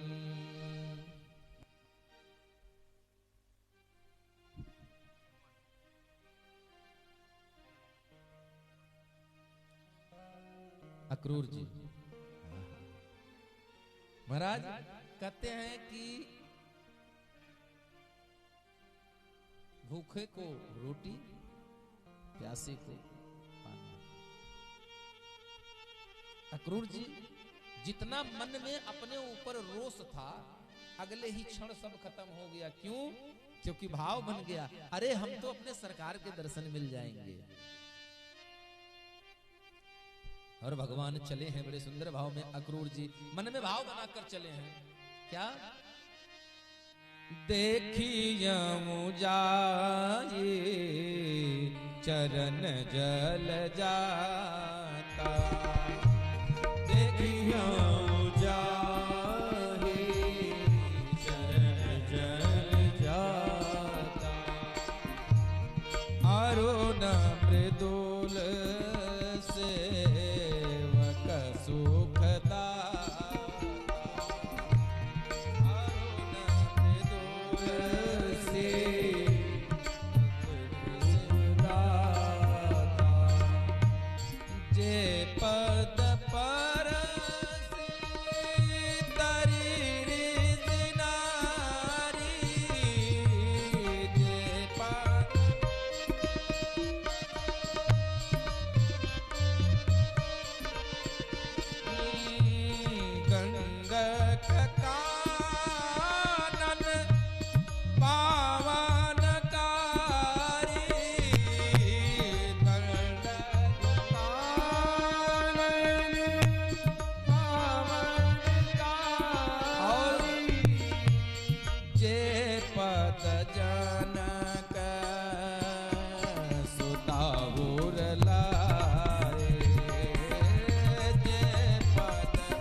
पावन हो गया, जिस चरणों की धूल लग जाने से अहिल्या तर गई महाराज। आहा, आज उन नैनों का दर्शन मैं करूंगा। हर ओर सारे सरोज पद जेई, हर ओर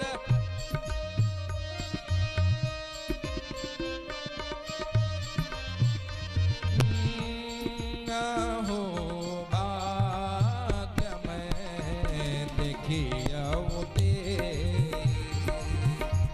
आहो भाग्य में देखिया ते, हो आहो भाग्य में ते, आहो भाग्य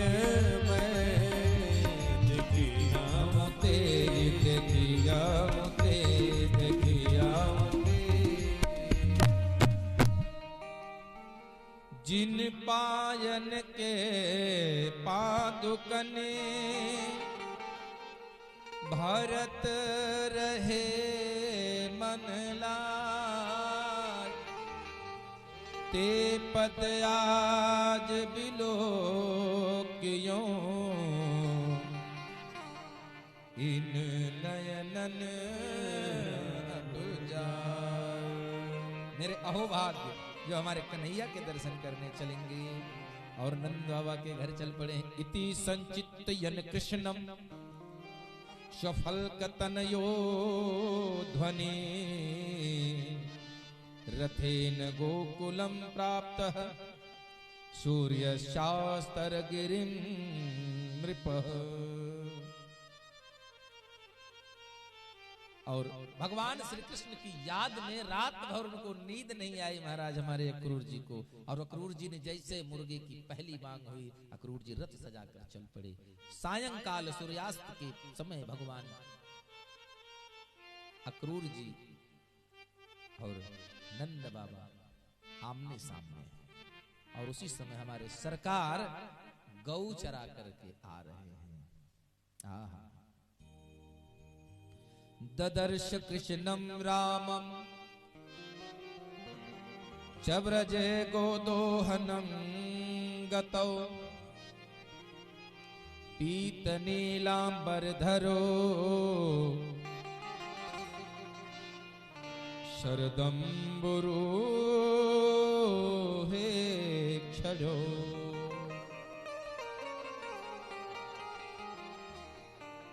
अक्रूर जी ने जैसे कन्हैया के सुंदर उस श्याम रूप का दर्शन किया महाराज कि भगवान गौचारण करके आ गए हैं, सायंकाल है, गौ दोहन के लिए जा रहे हैं, हाथ में छोटी सी चांदी की बाल्टी है। और भगवान को जैसे अक्रूर जी ने देखा महाराज, देखते ही अपने इस तन की सुध भूल गए। सुखदेव जी कहते हैं कि नंद बाबा कहते हैं अक्रूर जी आप किस लिए आए हैं? तब अक्रूर जी बताते हैं, देखिए भाव बड़ा करुण भाव यहाँ का है। अक्रूर जी को जगाते हैं चैतन्य की, और अक्रूर जी से पूछ रहे हैं कि आप क्यों यहाँ आए हैं? तब अक्रूर जी कहते हैं कि नंद बाबा आज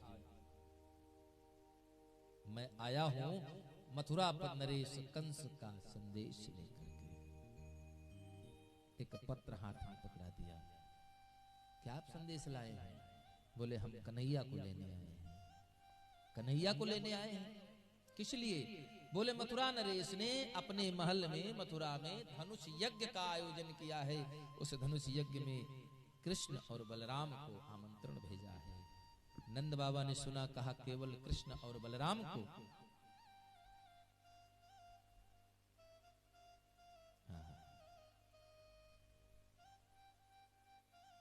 आज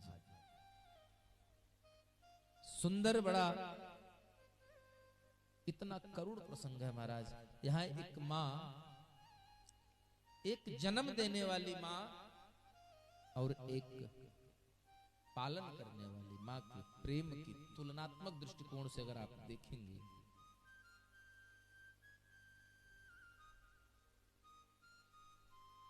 तो महाराज यशोदा का पलड़ा हमेशा भारी रहा। और इसीलिए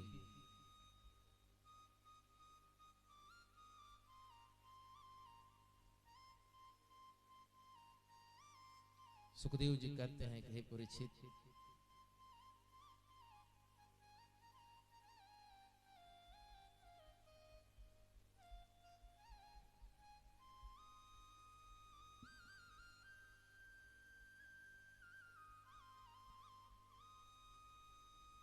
हाँ जी, गोपियां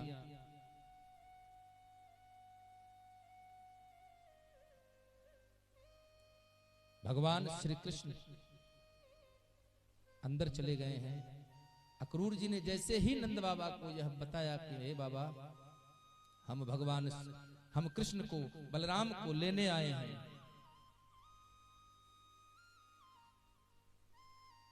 एक क्षण के लिए नंद बाबा ऐसे लगा मानो मूर्छित हो गए और धम से वहीं जमीन। कुछ पल के बाद चैतन्य हुए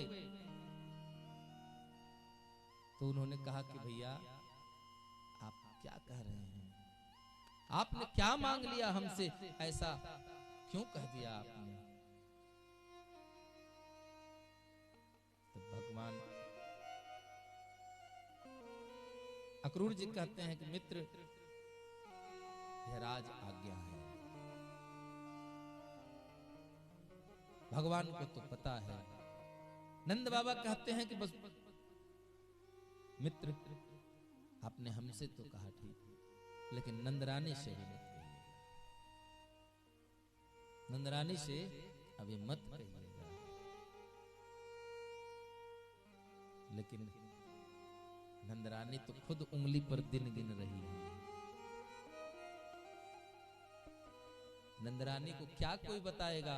नंदरानी तो खुद उंगली पर एक एक दिन गिन करके उम्र बिता रही है, क्योंकि आज हमारे कन्हैया का गोकुल का 12वें वर्ष का आखिरी रात है। ये तो यशोदा भली भांति जानती है।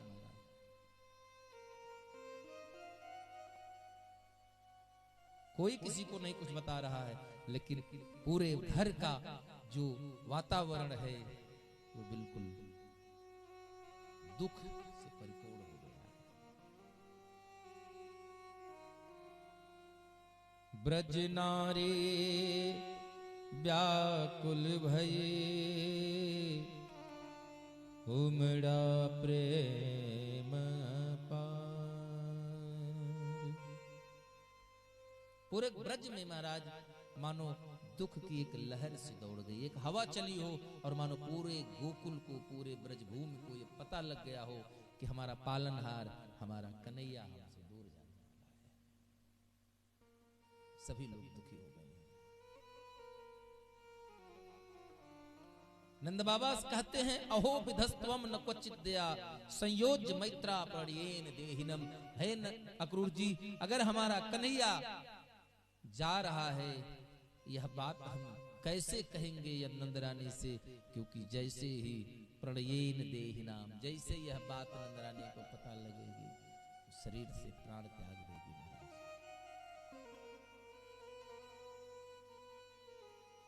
लेकिन अक्रूर जी कहते हैं, भैया कहना तो पड़ेगा, अभी नहीं कहेंगे तो सुबह जाने के समय मालूम पड़ जाएगा। रात्रि बेला है, सब लोग भोजन पर हैं, सब लोग भोजन कर चुके हैं। कन्हैया को भोजन खिलाने के लिए मैया यशोदा बिठा करके भोजन करा रही हैं, सुंदर माखन और मिश्री खिला रही हैं। कन्हैया ने हाथ पकड़ लिया, कहा मैया आज तुझे मैं खिलाता हूं। मां मुस्कुरा कर कहती है, लाला आज वो कन्हैया मुझे खिलाएगा जिसने 12 वर्ष में कभी अपने हाथ से अपना मुंह नहीं पोंछा है। वो मुझे क्या भोजन करेगा? क्या बात है, आज बड़ा ज्यादा प्रेम उमड़ रहा है। कन्हैया का नहीं भैया कोई बात नहीं, बस ऐसे ही मन में आया कि आज मैं अपनी मां को भोजन कराऊंगा। कन्हैया ने देखा कि मां के नेत्र सजल हैं। महाराज कन्हैया पूछते हैं, मां क्या बात है? मां कहती है कि नहीं कुछ नहीं बेटा। लेकिन कन्हैया सुन चुके थे अक्रूर जी और नंद बाबा की बात। कन्हैया कहते हैं, मां तू इस बात से दुखी है ना कि मैं तुझे छोड़कर मामा के घर जा रहा हूं। नंदरानी की आंखों से निर्झर आंसू बह रहे हैं। कन्हैया कहते हैं, मां चिंता क्यों करती है? अरे सुबह जाऊंगा, दिन भर मेला देखूंगा, रात दूसरे दिन मेला देखूंगा, धनुष यज्ञ देखूंगा, तीसरे दिन सायंकाल तक फिर वापस आ जाऊंगा। नंदरानी ने कन्हैया के मुंह पर हाथ रख दिया, बोला बेटा जाते समय झूठ मत नहीं बोलते। कन्हैया ने कहा, मां इसमें झूठ क्या? कन्हैया ने जब इतनी बात कही तो मां ने मुंह पर हाथ रख दिया, बोले बेटा जाते समय झूठ नहीं बोलते। तू भले ना बताए, लेकिन मुझे पता है कि तेरे कदम एक बार गोकुल से बाहर चले गए तो लौट कर दोबारा गोकुल।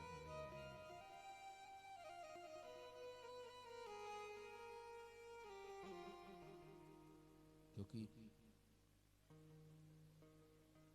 12 वर्ष का ही पुत्र पूर्व जन्म में, किसी जन्म में यशोदा मैया ने दान किया था संतों की सेवा के लिए, और उस संतों का आशीर्वाद था कि भगवान तेरे घर 12 वर्ष तक तेरे साथ रहेंगे।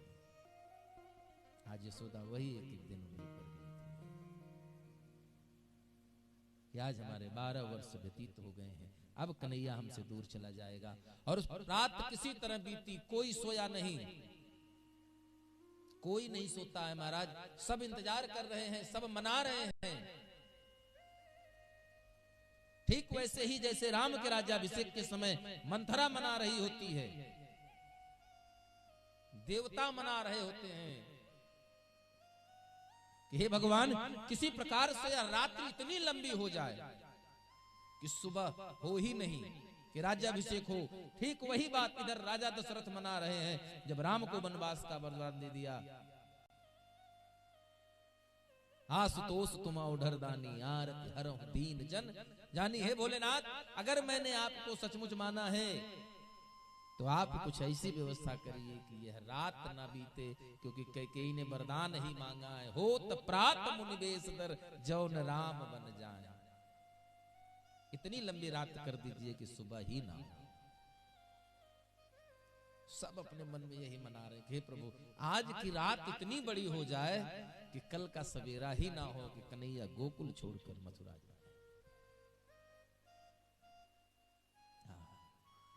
लेकिन कहते हैं विधि का विधान है वो कभी टलता नहीं है। रात से सुबह हुई, सब लोगों को देखते ही कन्हैया तैयार हुए महाराज। रथ पर कृष्ण और बलराम रथ पर रथारूढ़ हुए चल पड़े हैं। गोपियां मार्ग में खड़ी हैं, मानो रोक रही है, कन्हैया मत जाओ। एक सखी अक्रूर को देख कर कहती है, देखो तो जरा इसको। सुंदर तन अति सौम्य मुख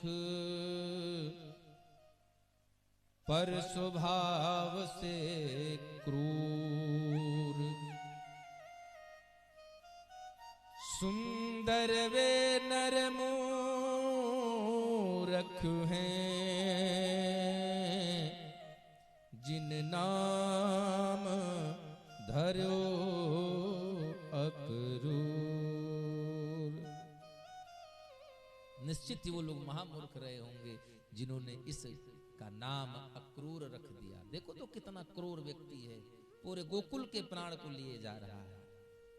और गोपियां कृष्ण को बुलाती हैं कन्हैया, लेकिन कन्हैया एक बार भी नहीं देखते हैं, क्योंकि जानते हैं कि अगर एक बार मैंने उनकी तरफ देख लिया तो इनको रोक पाना कठिन हो जाएगा और मेरा जा पाना कठिन हो जाएगा। और मामा के उद्धार के लिए हमको यहाँ से जाना अनिवार्य है। हाय प्राण प्रिय को हृदय कैसो भयो कठोर, रथारूढ़ मुखरित उते, नहीं चितवत इतवो।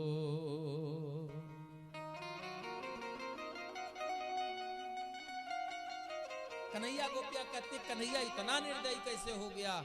ये वही कन्हैया है जो हमको देखने के लिए बंसी बजाकर बुलाता था, हमारी एक ललक देखने के लिए, हमारी एक इच्छा की पूर्ति के लिए हमारे सामने नाचता था। आज वही कन्हैया कितना कठोर हो गया। हम आवाज दे रहे हैं, सुन रहा है, लेकिन पलट कर हमारी तरफ देख नहीं रहा है।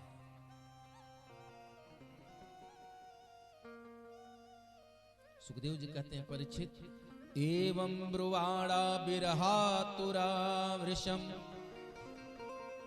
ब्रजय स्त्रियं कृष्ण विषक्त मानसा, वृषृजलज्जामरुरुदः स्वं सुस्वरम्, गोविंद दामोदर माधवेति। आज ब्रज की सभी गोपियां अपने तमाम लज्जा, तमाम सामाजिक मर्यादा को छोड़ देती हैं महाराज, और जोर जोर से चिल्लाने लगती हैं, हे गोविंद, हे दामोदर, हमारे प्राण के आधार हो, आप कहां हमें छोड़े चले जा रहे हो? और सब बड़ा सुंदर सा भाव है। जब रथ चल पड़ा है, थोड़ी दूर गया है, तो महाराज यशोदा मैया ने पीछे से अक्रूर जी को बुलाया, भैया जी बाबा, एक संदेश है हमारा, आप जा करके देवकी से कह देना।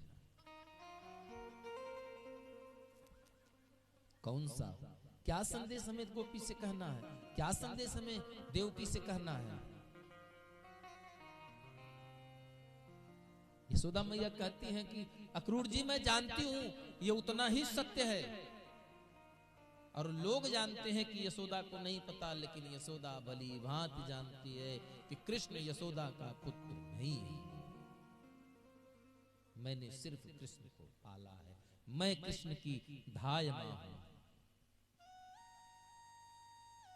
लेकिन मेरा एक संदेश देवकी से कह देना, क्या मैंने आज तक कृष्ण को सुबह सोकर उठने के बाद हमारा कन्हैया से माखन और मिश्री खाया है, आज तक और कोई दूसरा नहीं खाया। हाथ जोड़कर मेरी तरफ से प्रार्थना कर देना कि एक धाय का एक मां से निवेदन है। वैसे तो मां संतान के बारे में ज्यादा जानती है, लेकिन मैं धाय हूं क्योंकि मैंने पाला है कृष्ण को। मुझे पता है कृष्ण को प्रातः उठने के पश्चात सिर्फ माखन और मिश्री पसंद है। आज इतना सुंदर सा भाव है महाराज, और भगवान श्री कृष्ण भी सजल नेत्र से विदा हो लिए हैं, क्योंकि मां का जो हृदय है ना,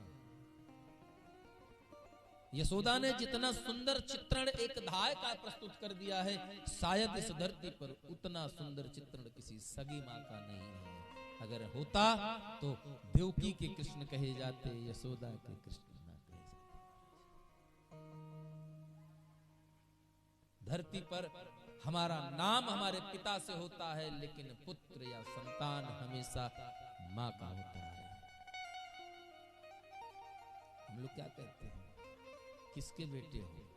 हम फलाना के बेटे हैं, फलाना का नाम मुझसे जुड़ा है। बेटा तो मैं अपनी ही मां का हूं, बाप का तो वंश होता है।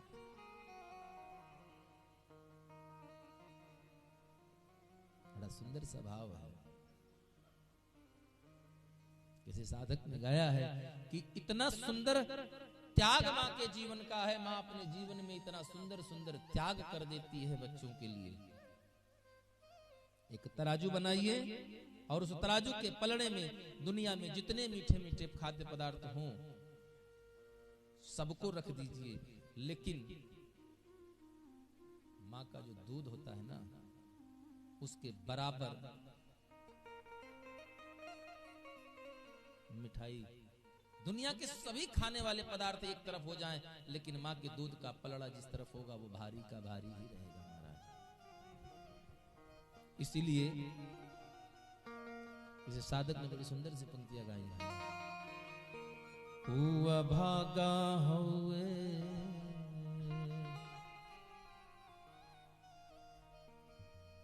है ना, माई के दूधवा जैसन,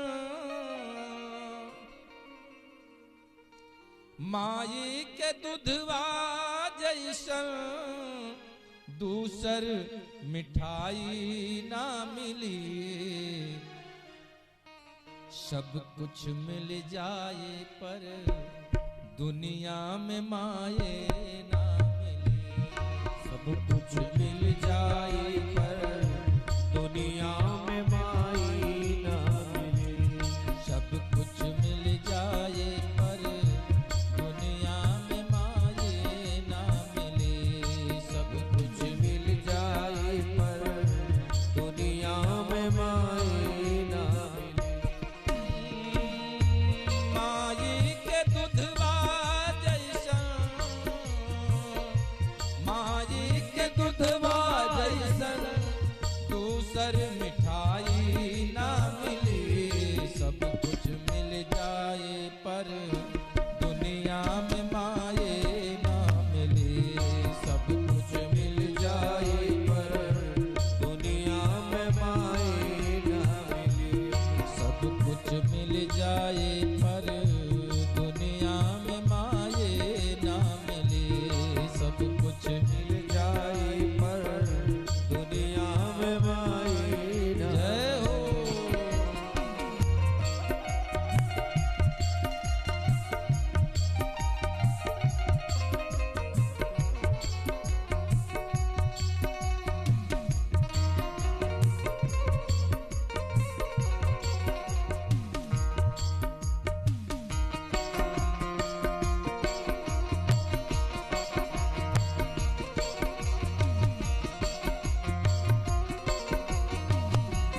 माने महाराज, हम चाह कर भी उनका कर्जा नहीं उतार सकते।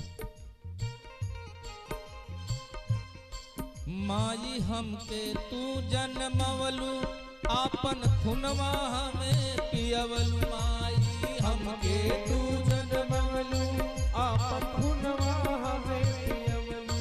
माई हमके तू जन्मवलू, आपन खुनवा हमें पियवलू। माई हमके तू जन्मवलू, आपन खुनवा हमें पियवलू।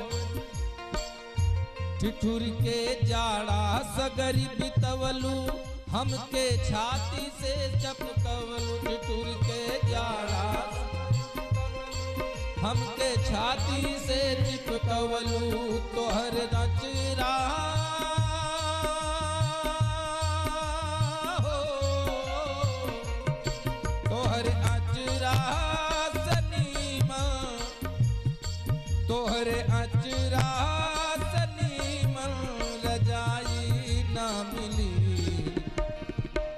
सब कुछ मिल जाए पर दुनिया में माए ना मिले। सब कुछ मिल जाए पर दुनिया में माए ना मिले।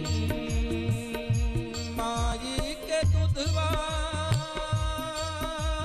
जैसन, माई के दूधवा जैसन दूसर मिठाई ना मिली। सब कुछ मिल जाए पर दुनिया में माए ना मिले। सब कुछ मिल जाए पर दुनिया में माए ना मिले।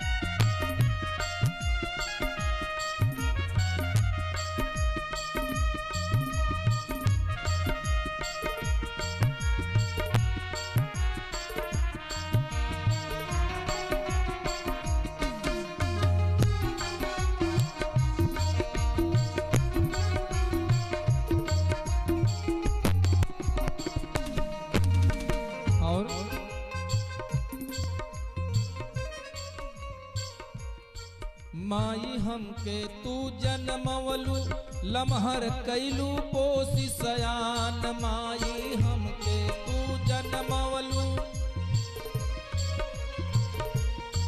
माई हमके तू जन्मवलू, लमहर कैलू पोसी सयान। माई हमके तू जन्मवलू, लमहर कैलू पोसी सयान। और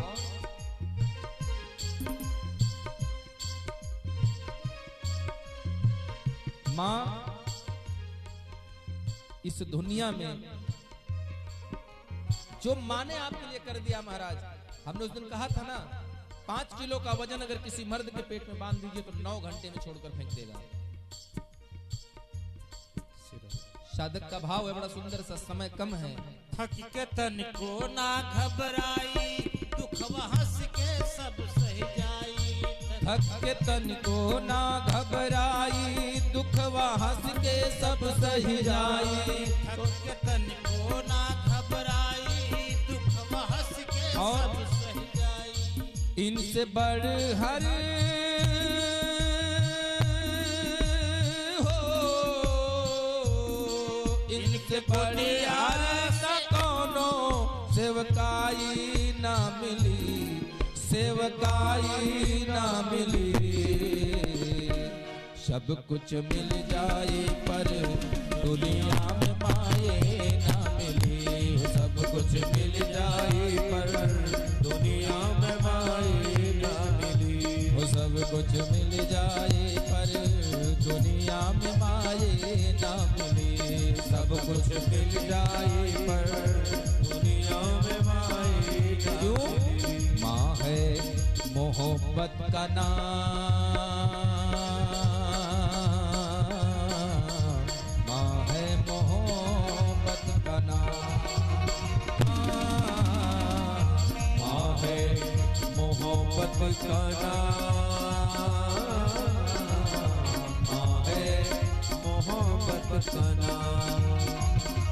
कर दे फिदा जिंदगी है, कर दे फिदा जिंदगी। क्यों? आए जो बच्चों के काम, मेरी माँ है मोहब्बत का नाम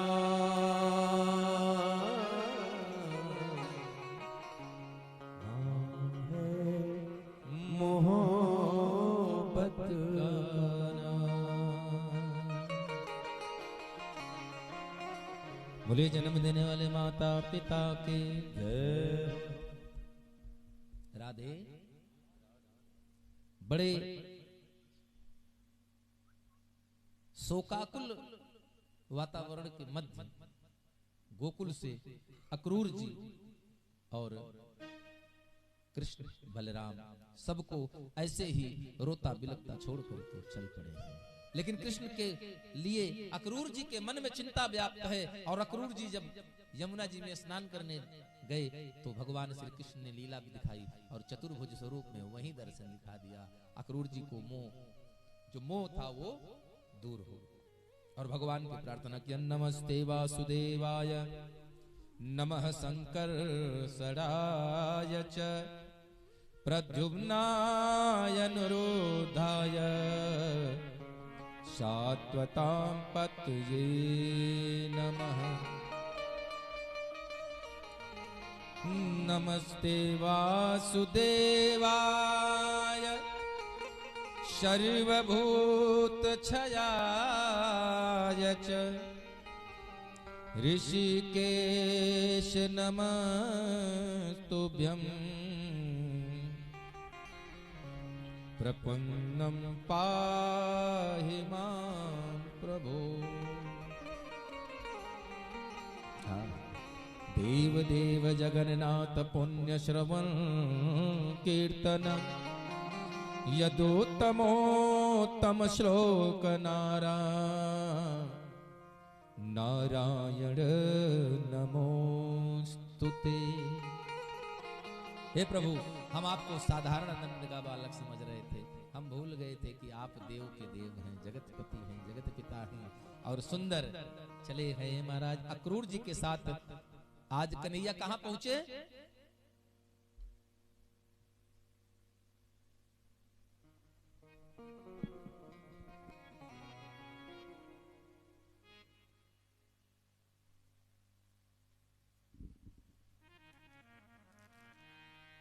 और भगवान श्री कृष्ण अक्रूर जी के साथ कहां पहुंचे? मथुरा। मथुरा क्या है? नाना का घर है, मामा के घर पहुंचे हैं। और एक चीज बताएं, ननिहाल में जन्म लिया बच्चा थोड़ा शैतान कुछ ज्यादा होता है। जो बच्चा मामा के घर में रह जाए वो थोड़ा बिगड़ जाता है, क्योंकि जानता है मामा के घर में कोई मारने वाला नहीं है।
जय राधा रमण हरि बोल, हरि बोल, जय जय राधा रमन हरि बोल, जय जय राधा रमन हरि बोल,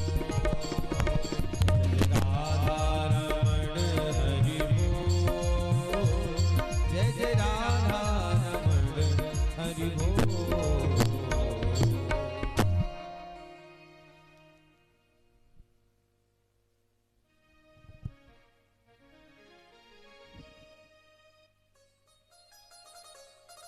भगवान श्री कृष्ण राधा चले हैं अक्रूर जी के साथ और पहुंच गए कहा मामा के घर ननिहाल में। और जब ननिहाल में पहुंच जाता है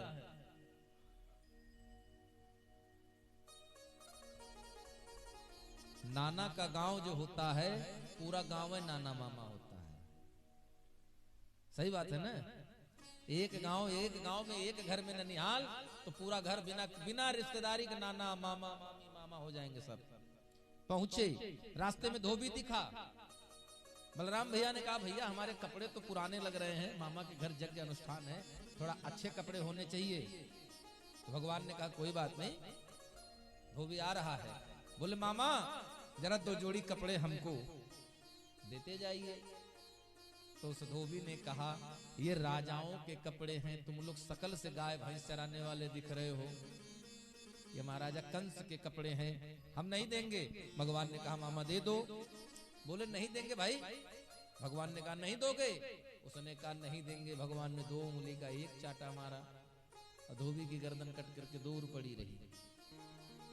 बोली राधे देखिए एक चीज बताएं, हम अपनी कथा में दुष्ट आत्मा को बहुत देर तक जिंदा नहीं रखते हैं, आया गया, क्योंकि जितनी देर रहेगा उतनी देर हमारे भगवान को परेशान नहीं करेगा। धोबी मरा। धोबी कौन है? ये वही त्रेता युग का धोबी है जिसने राम जी को माता जानकी पर आक्षेप कर दिया, जिसके लिए राम को अपने राज धर्म का पालन करने के लिए हमारे सीता मैया को वनवास देना पड़ा। बोले राधे। और इसके पश्चात आगे बढ़े। अब समस्या हो गई, 12 वर्ष के हमारे कन्हैया और कपड़े सब 8-8 फुट वाले, बेचारे पैजामा पहनले तो सर तक पहुंच जाए, कुर्ता पहनले तो पैजामे की जरूरत नहीं। बलराम भैया बोले भैया ये कुछ साइज में नहीं लग रहा है, हम लोग बारात हम लोग पूजा में आए, झाड़ू लगाने थोड़ो आए, चप्पल पैजामा पहन के झाड़ू लगाएंगे सड़क पर, इसको थोड़ा साइज में कराओ। तब तक दर्जी की दुकान देखी। कन्हैया ने कहा मामा ये कपड़े जरा हमारे साइज में बना दीजिए। मानो दर्जी उसी की प्रतीक्षा कर रहा। बोला आइए आइए तुरंत आइए। ये दर्जी कौन है जानते हैं आप लोग? ये दर्जी मिथिला का वो दर्जी है जब भगवान राम वहां रुके थे तो भगवान के लिए उसने कपड़े तो बनाए थे, लेकिन उसकी मन की इच्छा रह गई कि ऐसा कभी समय आता तो मैं अपने हाथ से इनके लिए वस्त्र तैयार करता और अपने हाथ से इनको पहनाता। आज भगवान श्री कृष्ण ने उसकी वो इच्छा पूरी की। त्रेता वाली दर्जी अपने हाथ से कपड़े सिल करके और भगवान को पहना करके नाप कर देखता है कि हाँ सही है। भगवान किसी भी भक्त की इच्छा को पूरी किए बगैर नहीं रहते महाराज। श्री रामस्य वरसो अयम मथुरायां बभूवः तर्योर्वेशं कारयित्वा तत्सारोप्यं जगामः। गर्ग संहिता में है कि ये वही रामायुग अवतार का दर्जी है। इसके बाद भगवान गए सुदामा माली के घर पर। सुदामा माली से सुंदर माला पहनी भगवान ने, उसको दर्शन दिया, भगवान ने उस पर कृपा किया। इसके बाद कुब्जा मिली। हाँ कुब्जा कौन है? राजा कंस के महल में अंगराग बनाने का काम करती है। अंगराग माने चंदन, सुंदर चंदन बनाने का काम करती है। जब उसको देखा भगवान ने तो भगवान ने कहा माई, 2 अंतर बड़ा अद्भुत भगवान ने वो शब्द किया है। एक शब्द ऐसा कि महाकुरूपा मैया सबरी, महाकुरूपा मैया सबरी, जिनको देख करके भगवान ने कहा सुन भामिन, हे सुंदरी भामिन। अब इधर भगवान ने कुब्जा को कह रहे हैं हे सुंदरी। कुब्जा गुस्सा आ गई महाराज। कहीं अब मथुरा के बच्चों के साथ साथ तुम लोग भी हमारा मजाक उड़ाने लगे। तो भगवान ने कहा देवी हम तुम्हारा मजाक नहीं उड़ा रहे हैं, आप सुंदर हो और आप ऐसा करो हमें थोड़ा सा चंदन लगा दो। तब कुब्जा कह रही है ये चंदन महाराज कंस के लिए है, मैं दे नहीं सकती, लेकिन तुम्हारे चेहरे को देखती हूं तो बिना दिए मन भी नहीं मानता है। और कुब्जा खड़ी हो गई भगवान के माथे पर तिलक लगाने के लिए, लेकिन कुब्जा 3 जगह से टेढ़ी है, नहीं पहुंच पाई। भगवान ने कहा रुको, पैर के अंगूठे से पैर का अंगूठा दबाया, एक हाथ माथे पर लगाया, दूसरा हाथ कमर पे लगाया, भगवान ने एक झटका मारा, कुब्जा 3 जगह से टेढ़ी थी बिल्कुल सीधी होगी। बोली राधे भगवान की कृपा हो जाए। ऐसा नहीं है कि खाली भगवान ने सीधा किए हैं, कुछ गोपियों ने भगवान को बिल्कुल सीधा कर दिया था। हाँ, इसके पश्चात भगवान आगे बढ़े। मार्ग में कुबलिया पीठ हाथी मिला। कुबलिया पीठ हाथी कौन है? राजा बलि का पुत्र है, मंदगति नाम है, वो भी दुश्मनी रखता है भगवान से। और त्रत नाम के ऋषि मुनि के श्राप के कारण यह 1000 हाथियों के बल वाला कुबलिया पीठ हाथी बना। कंस के महल में उसको मदिरा पान कराकर छोड़ दिया गया मार्ग में कि कृष्ण और बलराम को कुचल देगा महाराज। लेकिन भृकुटि विलास सृष्टि लय हुई, जिसकी टेढ़ी भृकुटि देखकर सृष्टि विनाश हो जाती है, उसको हाथी क्या मारेगा? भगवान ने देखा, हाथी का सूंड पकड़ा, उठाया, घुमाया और जमीन पर दे मारा। कृष्ण बलराम ने उसके दोनों दांतों को उखाड़ लिया। हनुमान जी की गदा की तरह एक वो भाई एक ये भाई अपने कंधे पर रखे और चल पड़े। कहां? अखाड़े में। अखाड़े में पहुंचे तो अखाड़े में जब पहुंचे तो जब भगवान अखाड़े में पहुंचे तो मत जैसे मिथिला की औरतें राम जी को देखकर ये कह रही थी कि ये सीता के विवाह के लिए यही वर उपयुक्त है, वैसे आज भगवान श्री कृष्ण को देखकर मथुरांचलियां कह रही हैं अरे इस हमारे कंस महाराज की मति भ्रष्ट हो गई है, इसके ऊपर पाप सवार है। बताओ इतना सुंदर सुंदर बच्चा लोग है, कुश्ती लड़ने लायक है, कुश्ती लड़ेंगे। लेकिन अखाड़े में पहुंचे, कंस ने ललकारा, चारूढ़ मुष्टिक आदि बड़े बड़े पहलवान आए। न बालो न किशोरस्त्वम बलश्च बलिनांबरः लीलये भो हतो येन सहस्रद्वीप सत्वभृत। तो चारूढ़ बड़ी जोर से ललकार उठा, बोला कि कहां? ये साधारण बालक नहीं है, अरे जिसने 10,000 हाथी के बल वाले हाथी चारूढ़ को मार दिया, कुबलिया पीठ को। इस प्रकार भगवान ने अखाड़े में चारूढ़ मुष्टिक आदि बड़े बड़े पहलवानों को पछाड़ा। सिपाही दौड़े, बलराम भैया ने उनको श्री राधे कर दिया।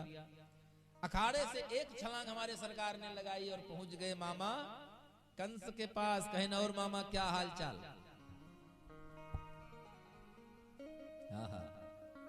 अब कंस चिल्ला रहा है, निशारयत दुर्वृत्तो, निकाल दो, निशारयत, इनको निकाल दो। कहां से?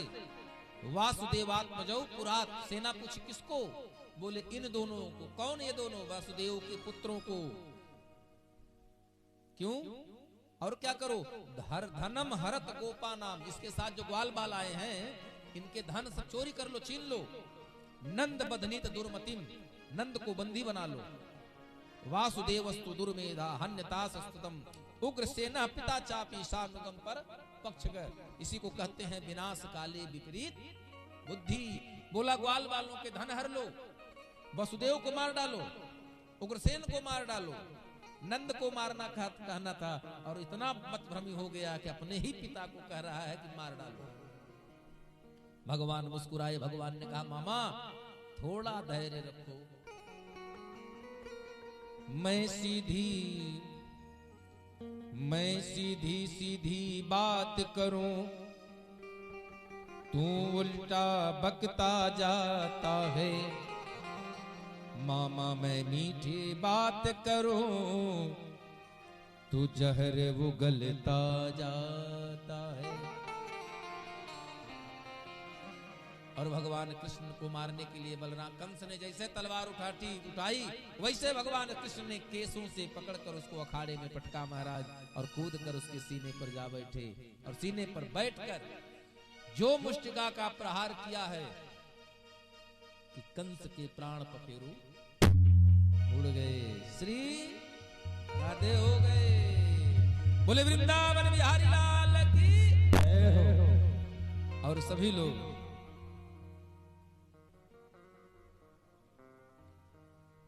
आइए 2 बार भगवान नाम कीर्तन करते हैं। सीधे सीधे हम लोग चलेंगे भगवान कृष्ण के विवाह में। श्री कृष्ण गोविंद हरे मुरारी, हे नाथ नारायण वासुदेव। श्री कृष्ण गोविंद हरे मुरारी, हे नाथ नारायण वासुदेव। मातु स्वामी सखा हमारे, हे नाथ नारायण वासुदेव।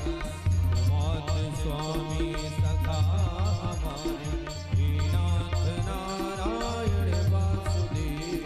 हे नाथ नारायण वासुदेव, हे नाथ नारायण वासुदेव, हे नाथ नारायण वासुदेव। जय जय राधे राधे राधे, जय श्री राधे राधे राधे, जय जय राधे राधे राधे, जय श्री राधे राधे राधे, राधे राधे जय श्री राधे राधे राधे, राधे राधे जय श्री राधे राधे राधे, जय जय राधे राधे राधे, जय श्री राधे राधे राधे, जय श्री राधे राधे।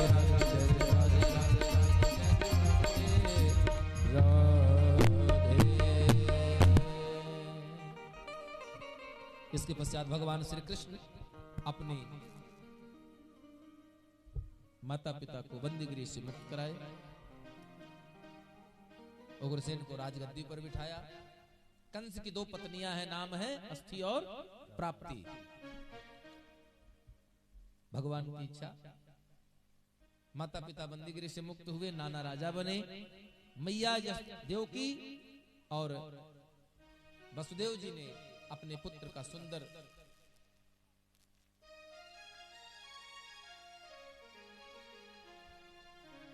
यज्ञोपवीत करवाया, और यज्ञोपवीत करा करके उनको सुंदर गुरुकुल बनने भेज दिया विद्या के लिए।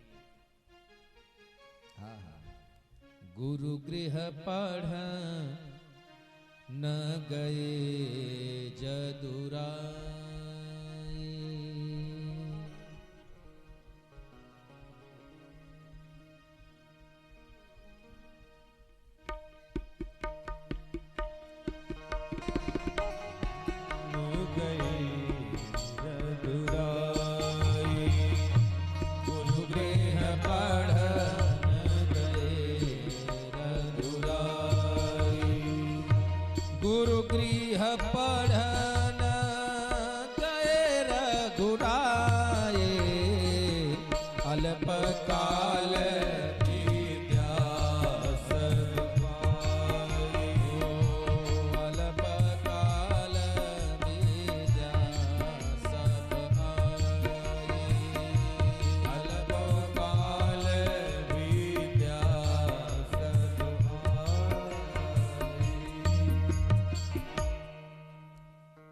गुरु जी के घर पर अध्ययन करने गए। भगवान श्री कृष्ण कहाँ अध्ययन करने गए थे? अवंतिकापुरी, उज्जैन, सांदीपनी गुरु के आश्रम में। यही सांदीपनी गुरु के आश्रम में ही भगवान श्री कृष्ण और सुदामा ब्राह्मण की मित्रता हुई। कम समय में ही भगवान को सर्व विद्या का अध्ययन हो गया, और सभी विद्याओं के अध्ययन के पश्चात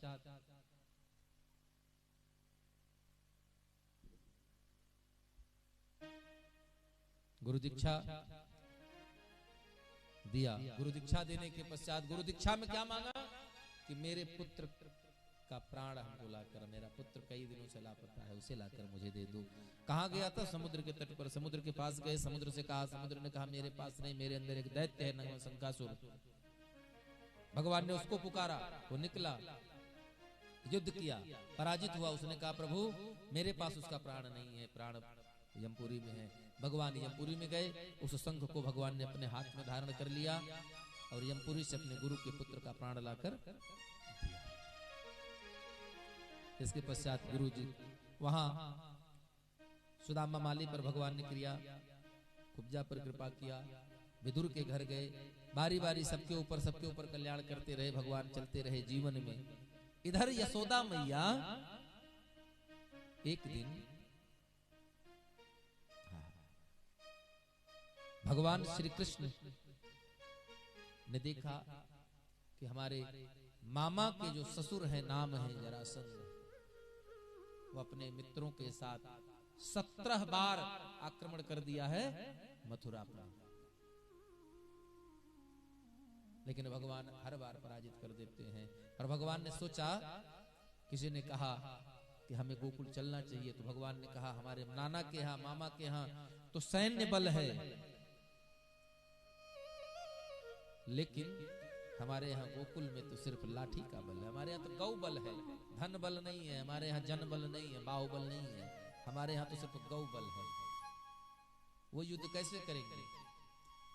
भगवान ने वही विश्वकर्मा को आदेशित किया और सुंदर समुद्र के पास द्वारिकापुरी का निर्माण हुआ। सबको लेकर के भगवान द्वारिकापुरी में विराजमान हुए। इस प्रकार भगवान ने अपने जीवन में हर वो काम किया जिससे हमारे समस्त जीव का कल्याण हो। भगवान को क्या जरूरत पड़ी थी द्वारिका बसाने की? क्योंकि जानते हैं कि अगर हम गोकुल में चले जाएंगे, आपको एक चीज बताएं, भगवान ने गोकुल द्वारिका जो बनाने का निश्चय हुआ था, पहले वृंदावन में ही हुआ था। पहले बड़े बड़े संत कहते हैं कि पहले यमुना जी के अंदर में ही द्वारिका का निर्माण होना था, लेकिन जगह को देखते हुए, सुरक्षा के दृष्टिकोण से भगवान ने कहा नहीं, ये वही ठीक है। और द्वारिका कहते किसको हैं? द्वारे द्वारे कम, द्वारे द्वारे कम, कम माने होता है वेद, विराजमान तम द्वारिका, जिसके दरवाजे दरवाजे पर वेद विराजमान हो वो द्वारिका। भगवान सुंदर द्वारिकापुरी में विराजमान है।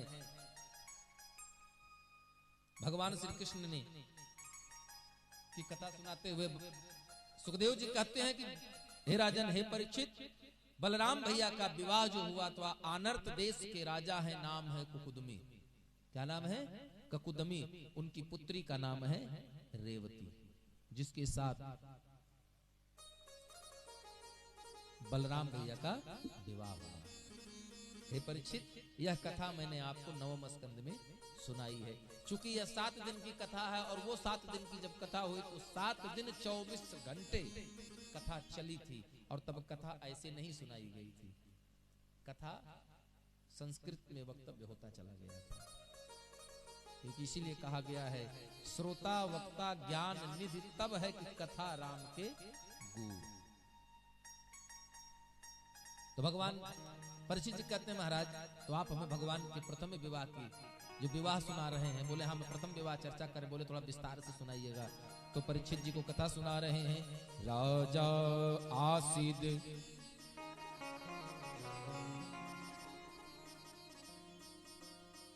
भीष्म को नाम विदर्भ।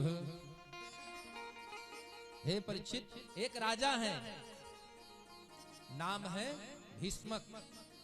कहां के राजा हैं? विदर्भ, विदर्भ नगरी के अधिपति हैं। तस्य पंचा भवन पुत्राः, उनके पुत्रों की संख्या कितनी है? 5 पुत्र हैं। कन्यका च वरानन, संतानों में 1 कन्या और 5 पुत्र हैं। पुत्रों का नाम है रुक्मी, रुक्मरथ, रुक्मबाहु, रुक्मकेश, रुक्ममाली और और पुत्री का नाम रुक्मिणी, और कहते हैं रुक्मिणी, सिर्फ रुक्मिणी के माता पिता और बड़े भाई को छोड़कर बाकी शेष परिवारीजन यही चाहते हैं कि रुक्मिणी का विवाह भगवान श्री कृष्ण के साथ हो जाए। सुखदेव जी कहते हैं कि एक दिन रुक्मिणी मैया ने एक ब्राह्मण के हाथ एक पत्र लिखकर द्वारिकापुरी में भेजा और पत्र में लिखा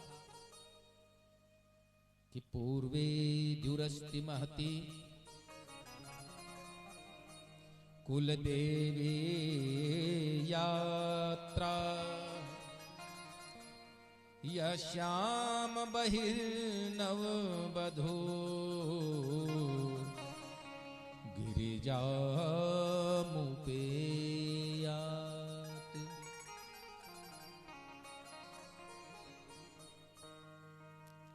हे द्वारिकाधीश, मैं वर रूप में आपको वर्ण कर चुकी हूं अपने मन में, और हमारे यहां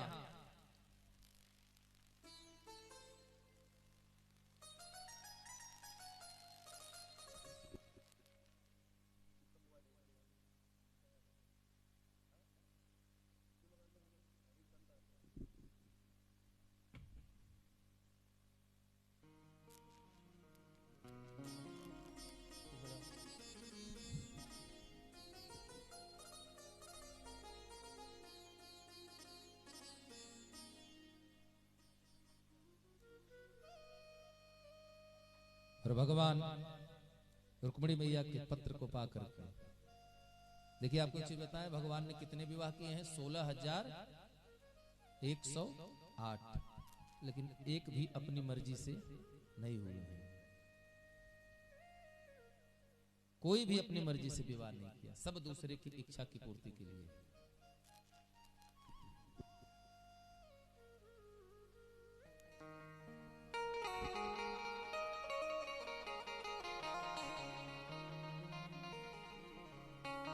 रुक्मिणी मैया ने संदेश भेजा कि हे राज द्वारिकाधीश, हे भगवान, हम आपको अपना पति रूप में मन से वर्ण कर चुके हैं,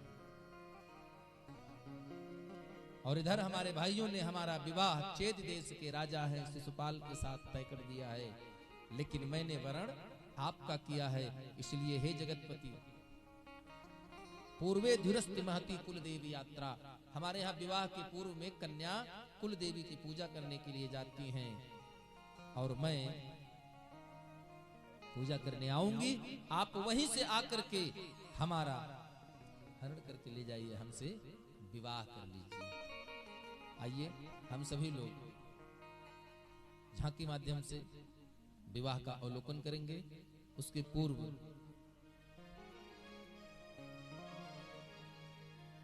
ऐसे पर को क्या बरूं, आज बरूं मर जा, बरूं तो ऐसे बर को मेरु चुड़ लो अमर होई जा, है ना। आइए सुंदर हम लोग रामचरितमानस की चौपाइयों के माध्यम से चलते हैं, और किस प्रकार रुक्मिणी मैया अपने विवाह के ठीक पूर्व गौरा पूजन के लिए आई हैं, और आज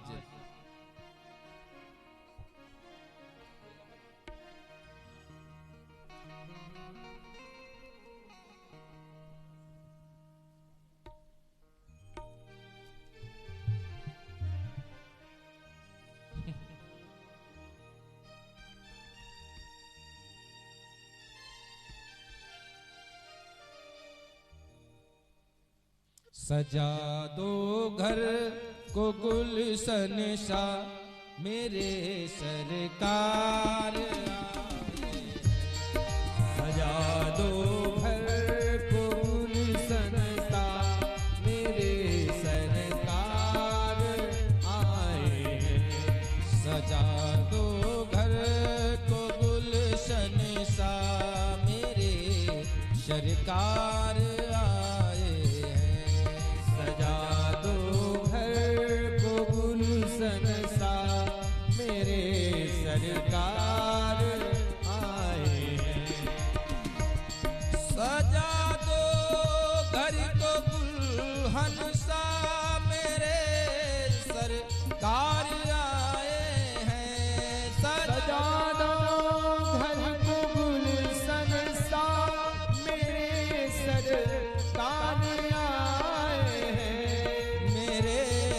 सरकार आए हैं। लगे कुटिया, लगे कुटिया, लगे कुटिया भी दुल्हन सी मेरे सरकार आए हैं। लगे कुटिया भी दुल्हन सी मेरे सरकार आए हैं। जय हो।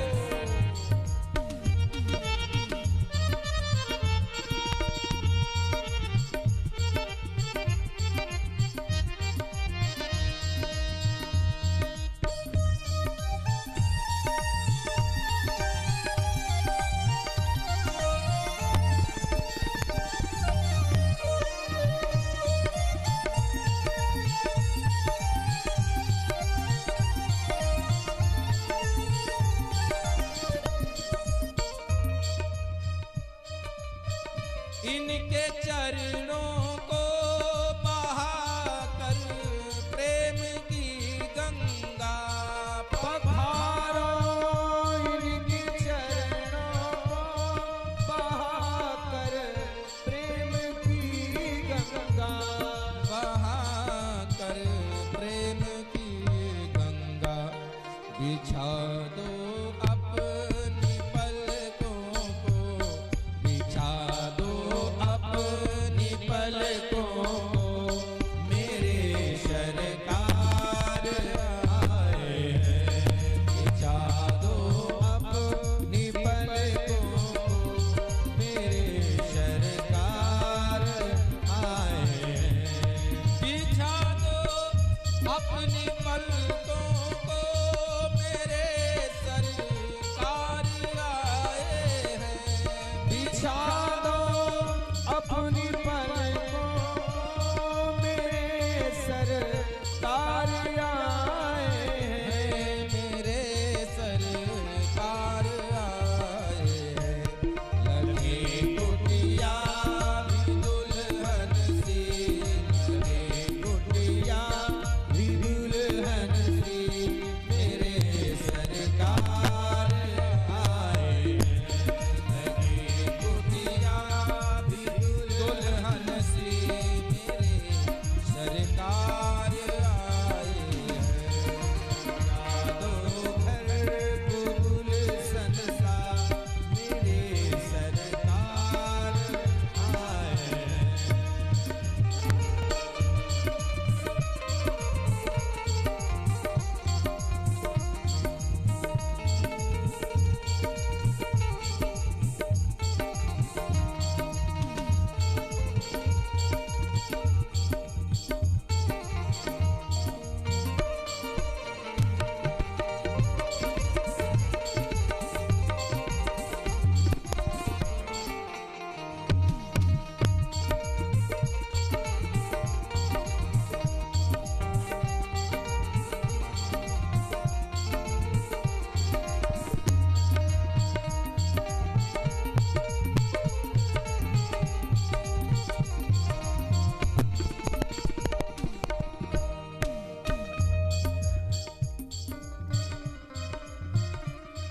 तुम आकर फिर नहीं जाना मेरी इस सूनी दुनिया से।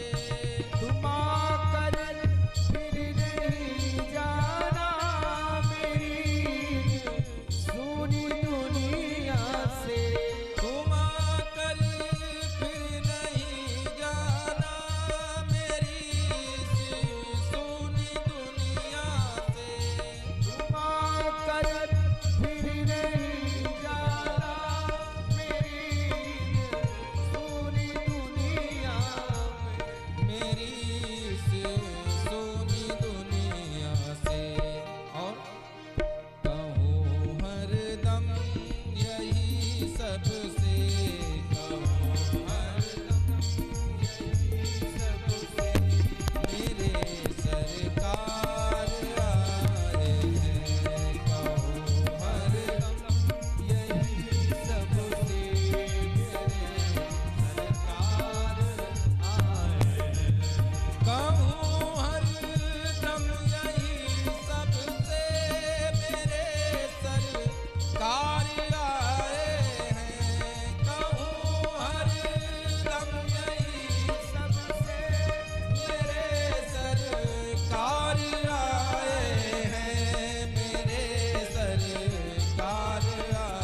एक बार भाव से दोनों हाथ उठा करके जय कैसे बोलना है भूल जाते हैं आप।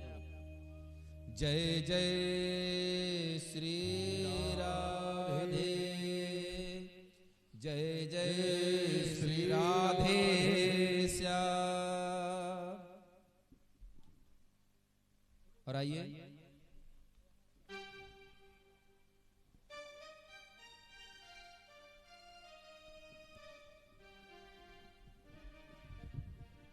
सभी लोग हम लोग देखेंगे झांकी माध्यम से कि किस प्रकार रुक्मिणी मैया ने मंदिर में आकर अपनी कुल देवी की पूजन किया और किस प्रकार देवी का वरदान मिला, भगवान श्री कृष्ण को पति रूप में प्राप्त हुआ।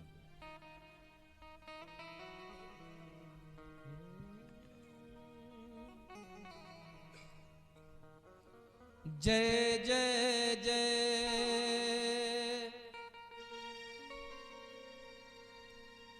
गिरिराज किशोरी,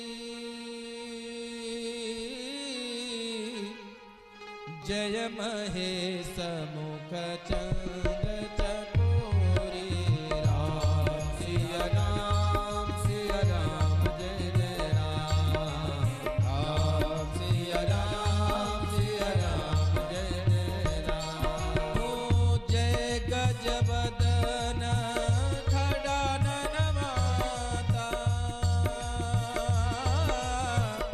जगत विदिते दामिनी दुखदाता, राम सिया राम जय जय राम, राम सिया राम जय जय राम। मोर मनोरथ जानहुनी के,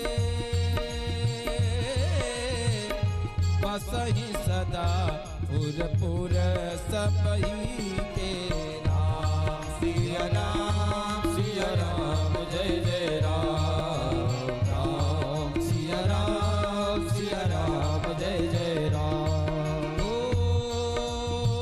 बिनय प्रेम बस भाई भवानी,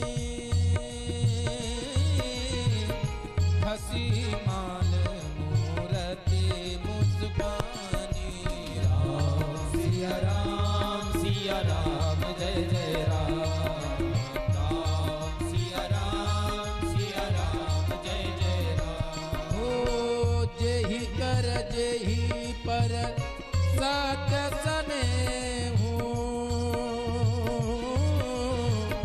मिलहि न सो देहि कछु संदेहु, राम सिया राम जय जय राम, राम सिया राम जय जय राम। और रुक्मिणी मैया के निवेदन पर भगवान आए और जैसे ही पूजन करके रुक्मिणी मैया बाहर आए, आपने देखा भगवान श्री कृष्ण भगा ले गए। हाँ नहीं आप गलत मत समझिए, यहाँ भगवान ने भक्ति को भगाया है, भक्ति और भगवान मिले हैं, कोई स्त्री और पुरुष नहीं, या प्रकृति और पुरुष है। हम लोग कहते हैं रुक जाइए भाई, रुक जाइए। हाँ, हम लोग भ्रम में पड़ जाते हैं कि भगवान ने रासलीला किया। अरे भगवान ने रासलीला वो थी जिसमें आत्मा और परमात्मा का मिलन है। तो आइए हम सभी लोग बड़े सुंदर भाव से देखेंगे रुक्मिणी मैया और भगवान श्री कृष्ण का। हे कृष्ण भगवान तो ज्यादा ही मगन है, हाँ जल्दी शादी हो गई, ज्यादा ही मगन हो रहे हैं। आइए सभी लोग जयमाल के लिए पहरावो जयमाल श्याम जी, पहरावो जयमाल, पहरावो जयमाल श्याम जी, पहरावो जयमाल, पहरावो जयमाल रुक्मिणी जी, पहरावो जयमाल रुक्मिणी जी। बैठ जाइए। पहरावो जयमाल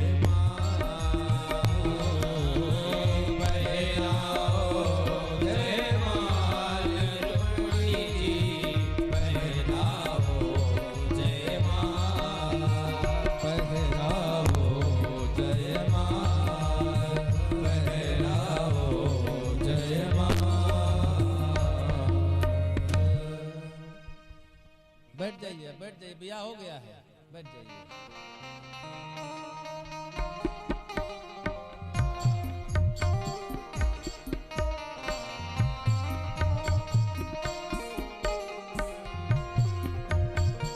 और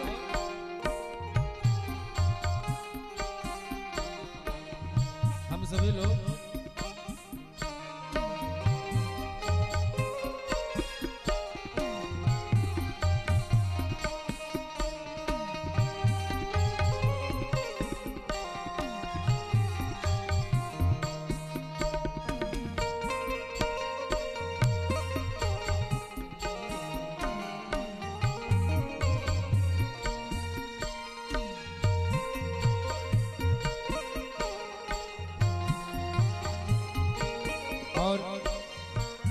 भैया देखिए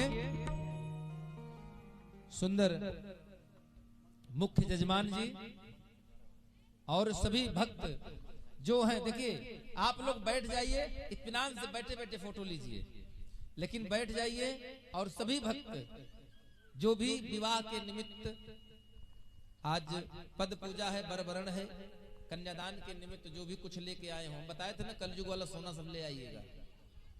कितने लोग लाए हैं? कोई नहीं लाया है। अच्छा आप लाई हैं, क्या बात है। तो सभी लोग अपना अपना जो भी द्रव्य है, जो भी वस्तु है, अपने हाथ में ले लीजिए। संकल्प बोलेंगे हमारे आचार्य महोदय लोग वैदिक रीति से। पहले का संकल्प होगा। जो यजमान है वो परिवार भर आ जाएं, और जो भी पात्र बर्तन सब कुछ लेकर के आए हैं वो लेकर के आए।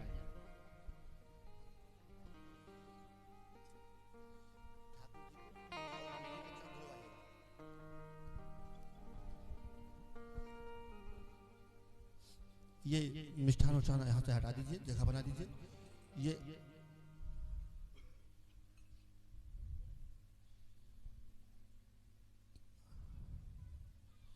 ये थाली हटाइए महाराज जी, ये थाली पूरा हटाइए, ये वाला।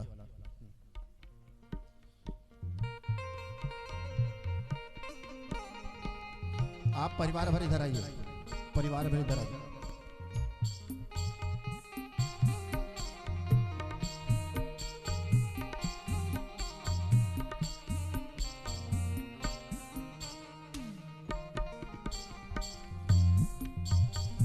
आप पांचों लोग इधर खड़े हो जाइए, पांचों लोग।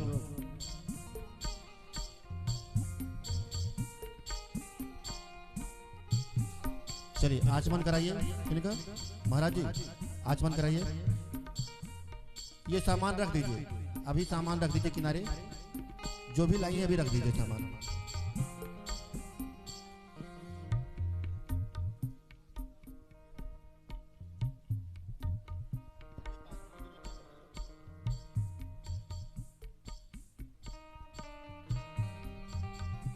यहाँ पांव पूजने का पूरा विधान ले लीजिएगा। आइए एक एक करके पहले ये परिवार भर कर लें, फिर सभी लोग आते जाएंगे। हाँ सबके ऊपर जल चढ़ी दीजिए। ओम अपवित्रः पवित्रो वः द्रवावसांगदोऽपि वः यः अस्त्रैत पुंडरीकाक्षः शहवाभ्यन्तरः तुते पुंडरीकाक्षात् पुनादमां वः। चलिए भगवान का पैर धोइए, पहले तुलसी जी का धोइएगा, फिर शालिग्राम जी का धोइएगा। ओम वराय नमः, वरचरणाभ्यां नमः, पादप्रक्षालनार्थाय नमो नमः। इदं कन्याकुमारी जलम परत्रादनाय नमः। ओम शान्तःकारं भुजगशयनं पद्मनाभं सुरेशं विश्वाधारं गगनसदृशं मेघवर्णं शुभांगं लक्ष्मीकान्तं कमलनयनं योगविरधानगम्यं वन्दे विष्णुभयभयहरणं सर्वलोकैकनाथनं।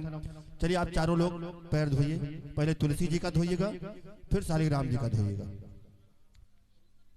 3 बार तुलसी जी का धोना है और 2 बार शालिग्राम जी का।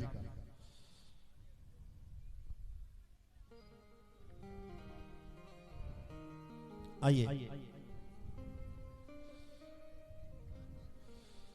थोड़ा अक्षत पुष्प चढ़वाइए। महाराज जी कहाँ गए?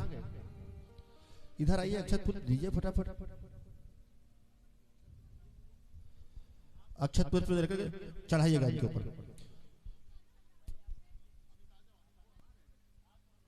आइए पैर धोइए।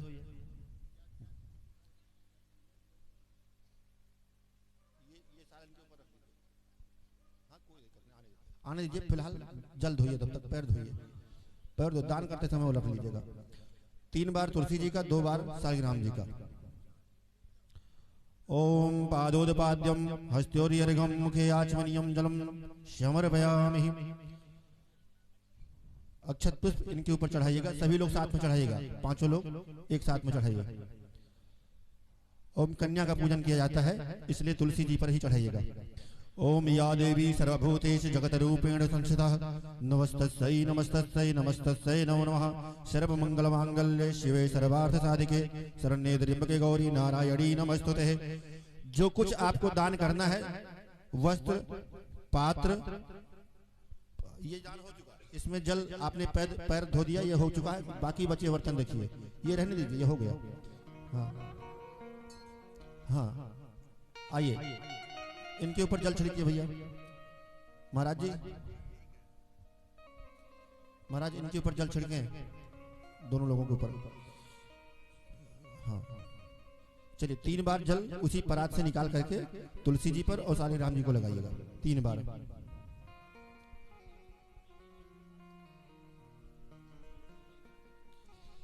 बस इनको टीका लगा दीजिए भैया। हल्दी दीजिए, हल्दी ये लीजिए, हल्दी सभी लोग लगा दीजिए, तुलसी जी को और शालिग्राम जी को टीका लगा दीजिए।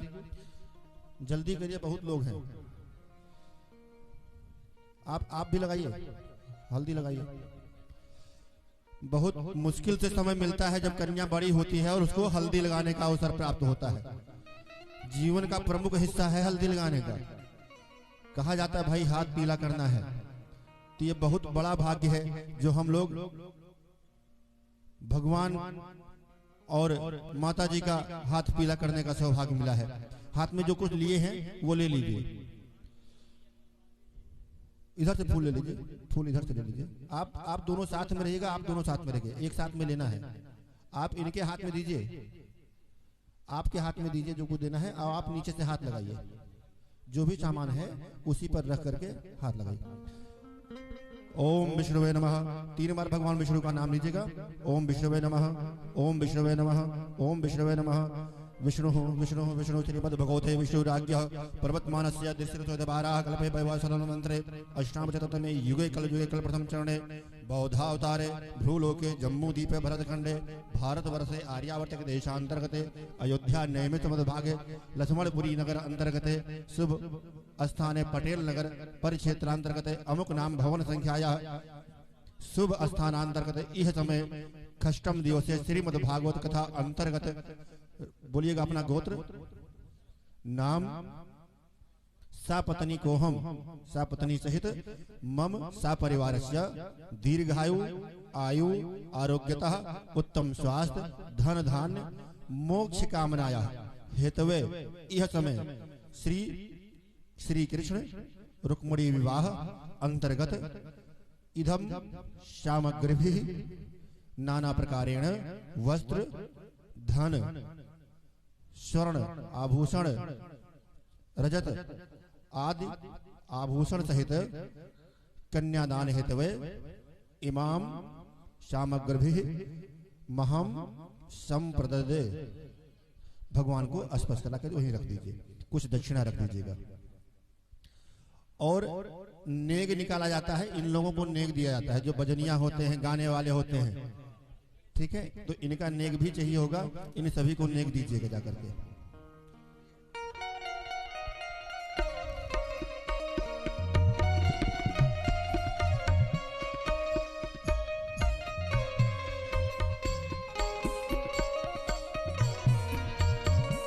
चलिए अब बारी बारी से सब लोग आते रहिए, जिनको जिनको पांव पूजना है वो सभी लोग आते रहें। और विधिवत हम लोग मंत्र सही करवाएंगे, पंडित जी मंत्र बोलते रहेंगे और यहाँ पर होता रहेगा।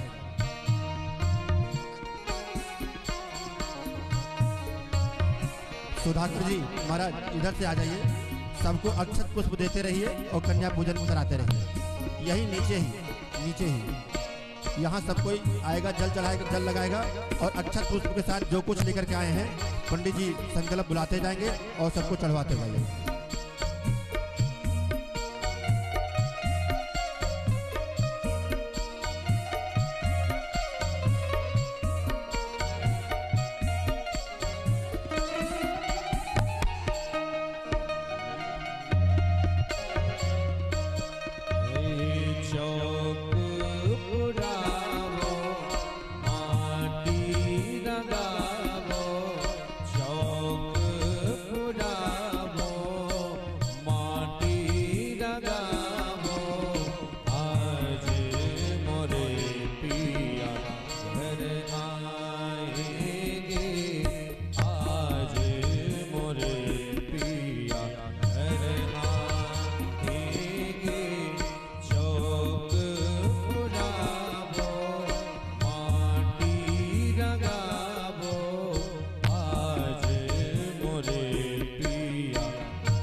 नहीं कुछ लाए हैं तो फूल यहाँ रखा है, फूल ही चढ़ाइए। कोई जरूरी नहीं है कि हम सामग्री लेकर के आए। अगर कुछ भी नहीं लाए हैं तो यहाँ फूल अक्षत रखा हुआ है, वही अर्पण करिए भगवान को। पुष्प ही भाव अगर है तो पुष्प ही काफी है। जो कुछ है वो करिए। नहीं, यहाँ पुष्प रखा हुआ है और पुष्प चढ़ा करके पांव पूजन करें।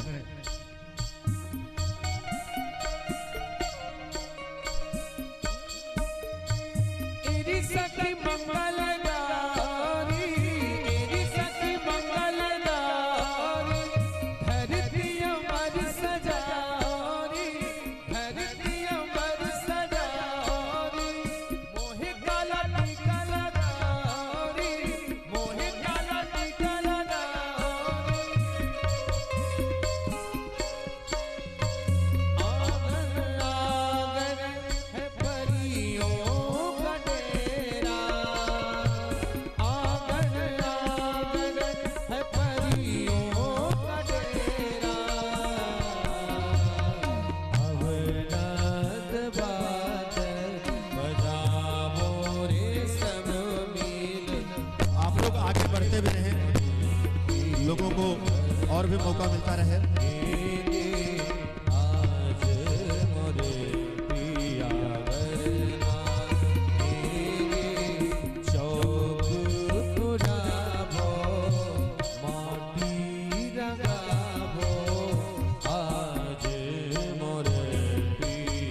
इधर पुष्प है, यहाँ फूल रखा हुआ है।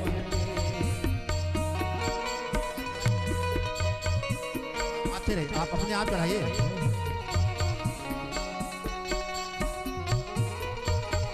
बड़े दूर दूर से श्रोता आए हैं आज, कल्याणपुर से भी आ गए हैं सुनने के लिए महाराज जी को।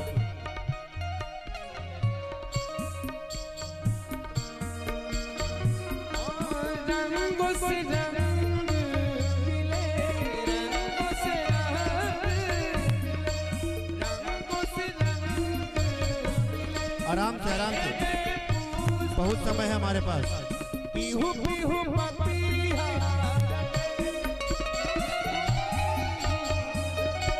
पीहू पीहू पपिया,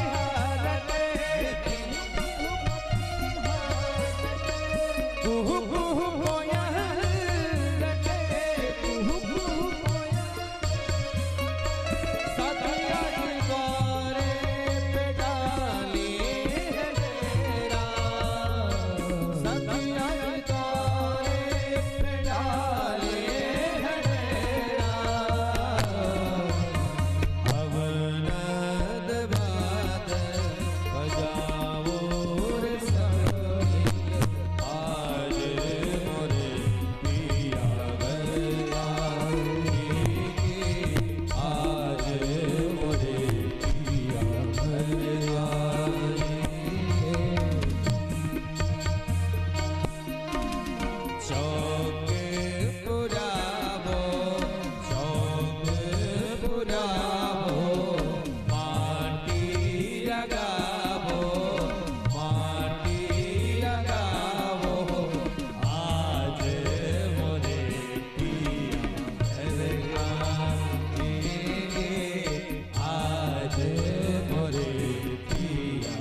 अभी हमारे बहुत सुंदर सी आवाज में गाते हैं, विवाह गीत बहुत बढ़िया गाते हैं, पूरा देसी वाला अभी सुनाएंगे। आराम आराम से आप लोग आते रहिए। जो कुछ है यहाँ पर पुष्प रखा है, आप पुष्प ही अर्पण करिए, लेकिन पांव पूजने जरूर आइए, जो कुछ श्रद्धा के अनुसार।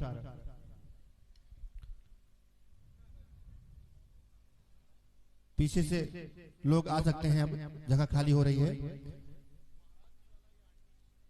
हाँ, आप आ जाइए, ऊपर आ जाइए। माता जी हैं, महाराज जी को आज मुकुट अर्पण होगा, साल अर्पण होगा।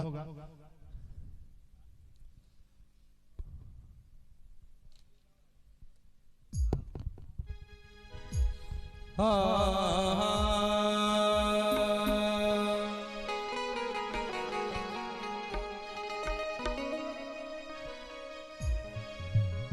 माता जी।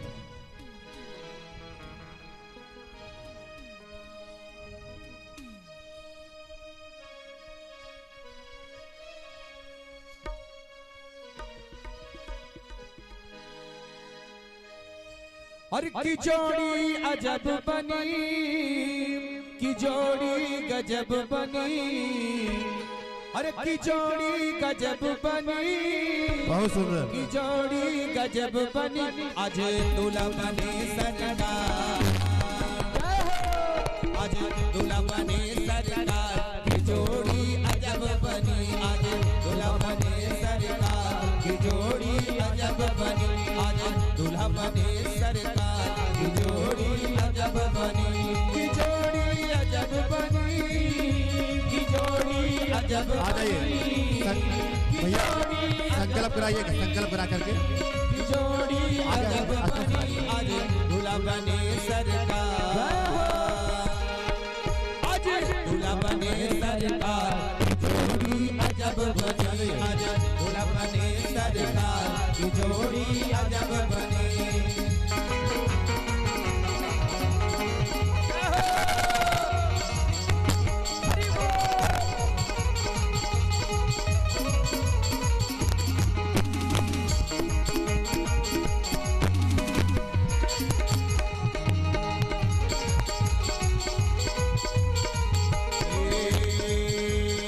रुक्मणी मेरी गोरी गोरी,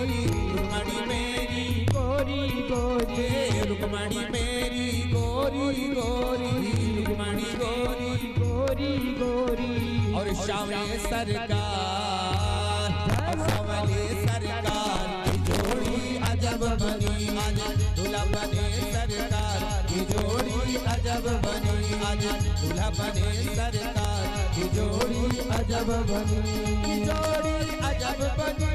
अरे अमित जी आप अजब बनी, जोड़ी अजब बनी, अरविंद जी जोड़ी अजब बनी, आज दूल्हा बने, इधर आइए सब लोग, आज दूल्हा बने सरकार, जोड़ी अजब बनी, आज दूल्हा बने सरकार, की जोड़ी अजब बनी। आप लोग डांस करने वाले इधर आइए, इधर इधर पूजन भी होता रहे और डांस भी करते रहे, इधर सामने आइए।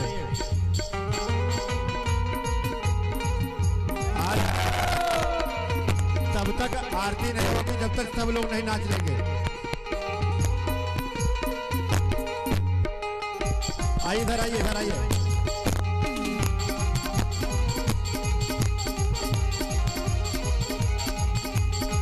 सभी लोगों का पैर पूजन हो गया।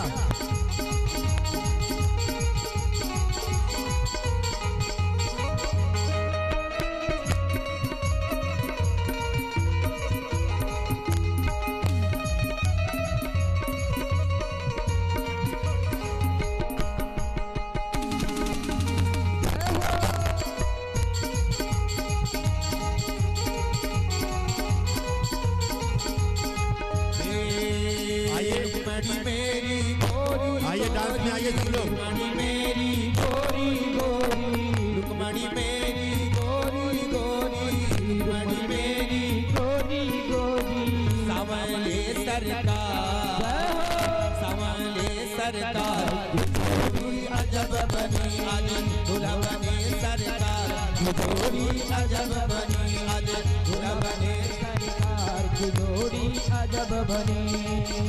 हे वृंदावन जाऊंगी सखी, वृंदावन जाऊंगी, वृंदावन जाऊंगी सखी, वृंदावन जाऊंगी, मेरे उठे मेरे उठे मेरे उठे विरह की वीर सखी, वृंदावन जाऊंगी, मेरे उठे विरह की वीर सखी, वृंदावन जाऊंगी, वृंदावन जाऊंगी, नहीं फिर लौट के आऊंगी, वृंदावन जाऊंगी, नहीं लौट के आऊंगी, मेरे उठे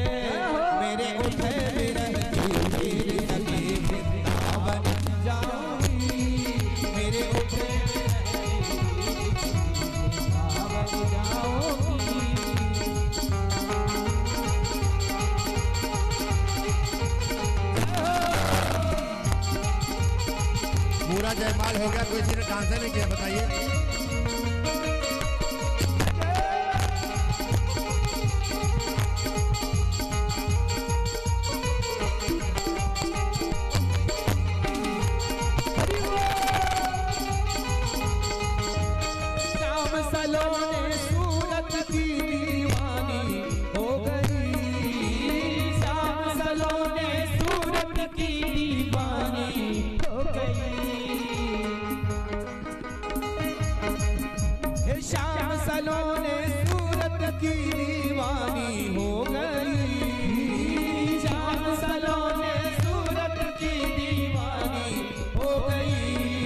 अब कैसे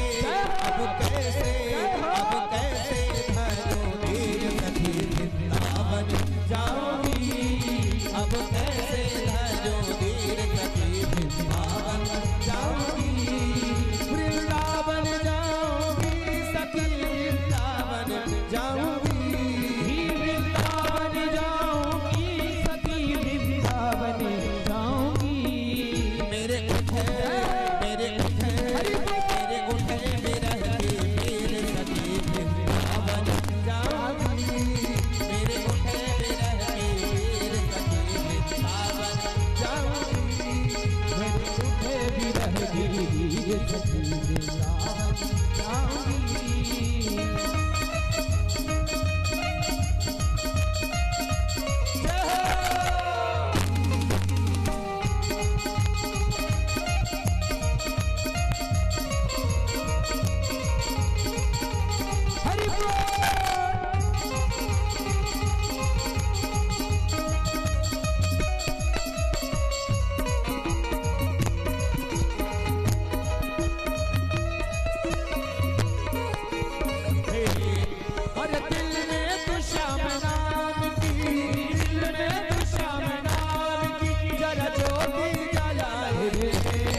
जिसका विवाह है वो तो नाच ही नहीं रहा है। आजकल रिवाज है भाई, बारात में दूल्हा दुल्हन नाचते हैं, है? देखा है आपने बहुत जगह।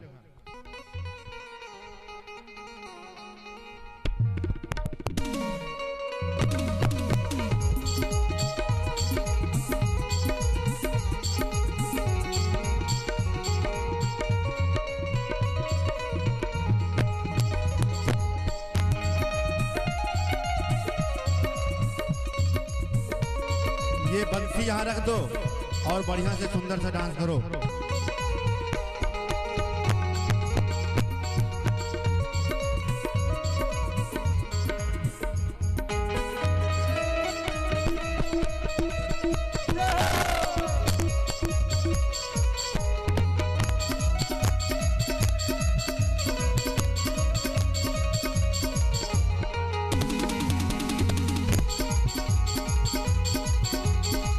देखने ही आए हैं, डांस करने नहीं आए हैं। डांस करो, बताइए।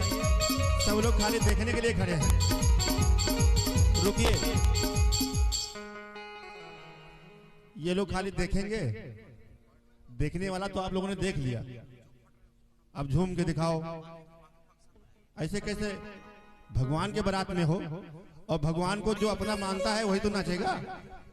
देखिए, और नहीं फिर दूल्हा दूसरे के यहाँ का है, दुल्हन दूसरे के यहाँ की, हमें क्या जरूरत? कभी गाड़ी नाव पर, कभी नाव गाड़ी पर। अभी तक आप लोगों ने देखा, अब दिखाना है। चलिए हाँ। सभी लोग झूमिए, भगवान के साथ झूमना है, किसी के लिए नहीं झूमना है, केवल भगवान के लिए। जय हो।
और रे मेरी जान है राधा तेरे पे कुर्बान है राधा।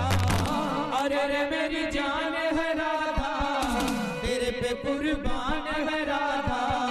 रह ना सकूंगा तुमसे दूर मैं। अरे मेरी जान है राधा तेरे पे कुर्बान है राधा।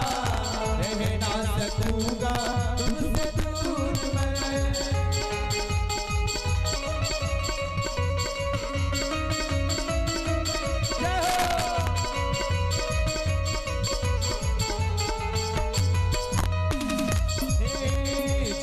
बने तो राधा श्याम बनूंगा, जब भी बने तो सीताराम बनूंगा। जब भी बने तो राधा श्याम बनूंगा, जब भी बने तो सीताराम बनूंगा। तेरे बिना आधा सुबह शाम रहूंगा, तेरे बिना आधा सुबह शाम रहूंगा। आधा से आधा राधा नाम कहूंगा। मेरी जान है राधा तेरे के कुर्बान है राधा।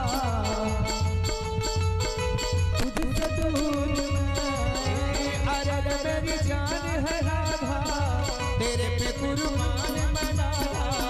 रह ना सकूंगा तुमसे दूर मैं।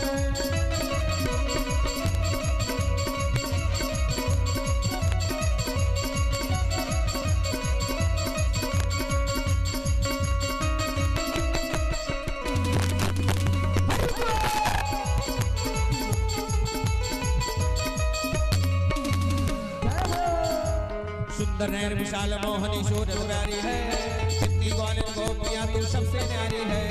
सुंदर नैन विशाल मोहनी शोरत प्यारी है, कितनी ग्वालिन गोपियां तू सबसे न्यारी है। तुम मेरा सदाम कैसे जाने सारी है, तुम मेरा सदाम कैसे जाने सारी है। श्याम की रानी तू बसाने वाली है। अरे मेरी जान है राधा तेरे पे कुर्बान मैं राधा। रह ना सकूंगा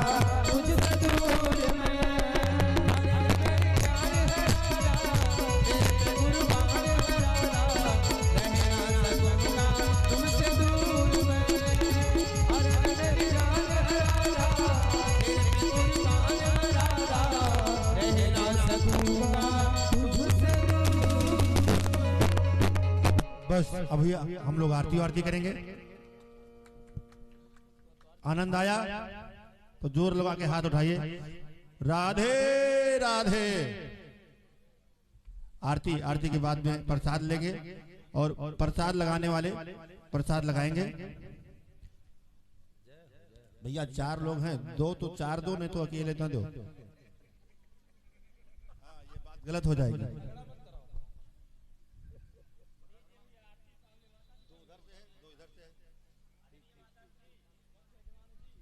सब आ गया। बस आरती के बाद प्रसाद मिलेगा, प्रसाद लेकर ही घर जाएंगे।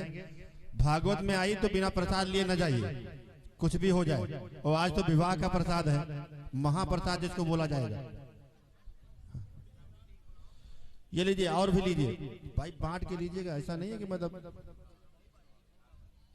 हम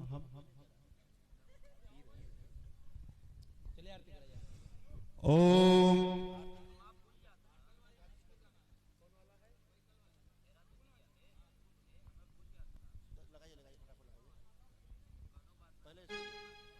ओम चंद्रमा मनसो जात लक्षोः सूर्यो जायतः श्रोताद् वायुश्च प्राणश्च मुखादग्निरजायतः। अरे उतारू आरती क्षमा जो तेरी आरती। उतारू आरती क्षमा जो तेरी आरती। पापियों को पाप से हटारती। उतारू आरती क्षमा जो तेरी आरती। पापियों को पाप से हटारती। मोर मुकुट आगे आगे बढ़ते जाइए, सभी लोग आरती करेंगे। मेरो मने मोहे मोर मुकुट माथे पेशोरे। तारी बंसी मेरो मने मोहे। तेरी छवि में बलि बलि जा, तेरी छवि में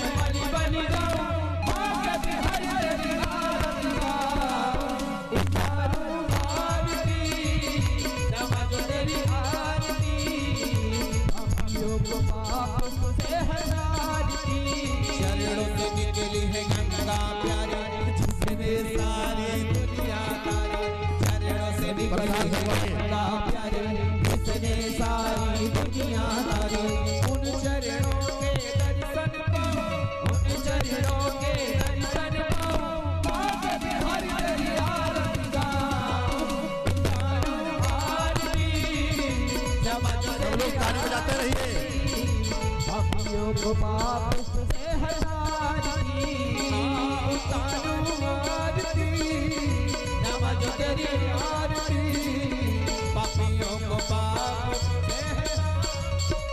आश अनाथ के नाथ सुख दुख जीवन प्यारे साथ आप आश अनाथ के नाथ आप हो सुख दुख जीवन प्यारे आप हो प्रभु चरणों में शीश नवाओ प्रभु चरणों में शीश नवाओ पाप हर दरिया रतिबाओ आरती नमज तेरी आरती पापियों को पाप से हटाती उतारू आरती समझ तेरी आरती पापियों को पाप से हटाती पापियों को पाप से हटाती कर्पूर गौरव करुणावतारम संसार सारम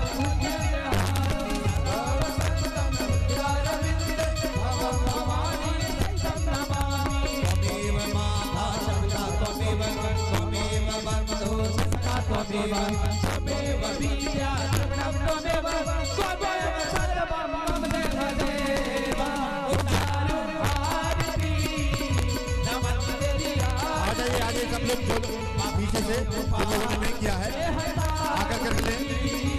उतारू आरती नमः तेरी आरती पापियों को पाप से हटाती पापियों को पाप से हटाती पापियों को पाप से हटाती। बोलिए सांवरे सरकार की, राधिका रानी की, रुक्मणी मैया की।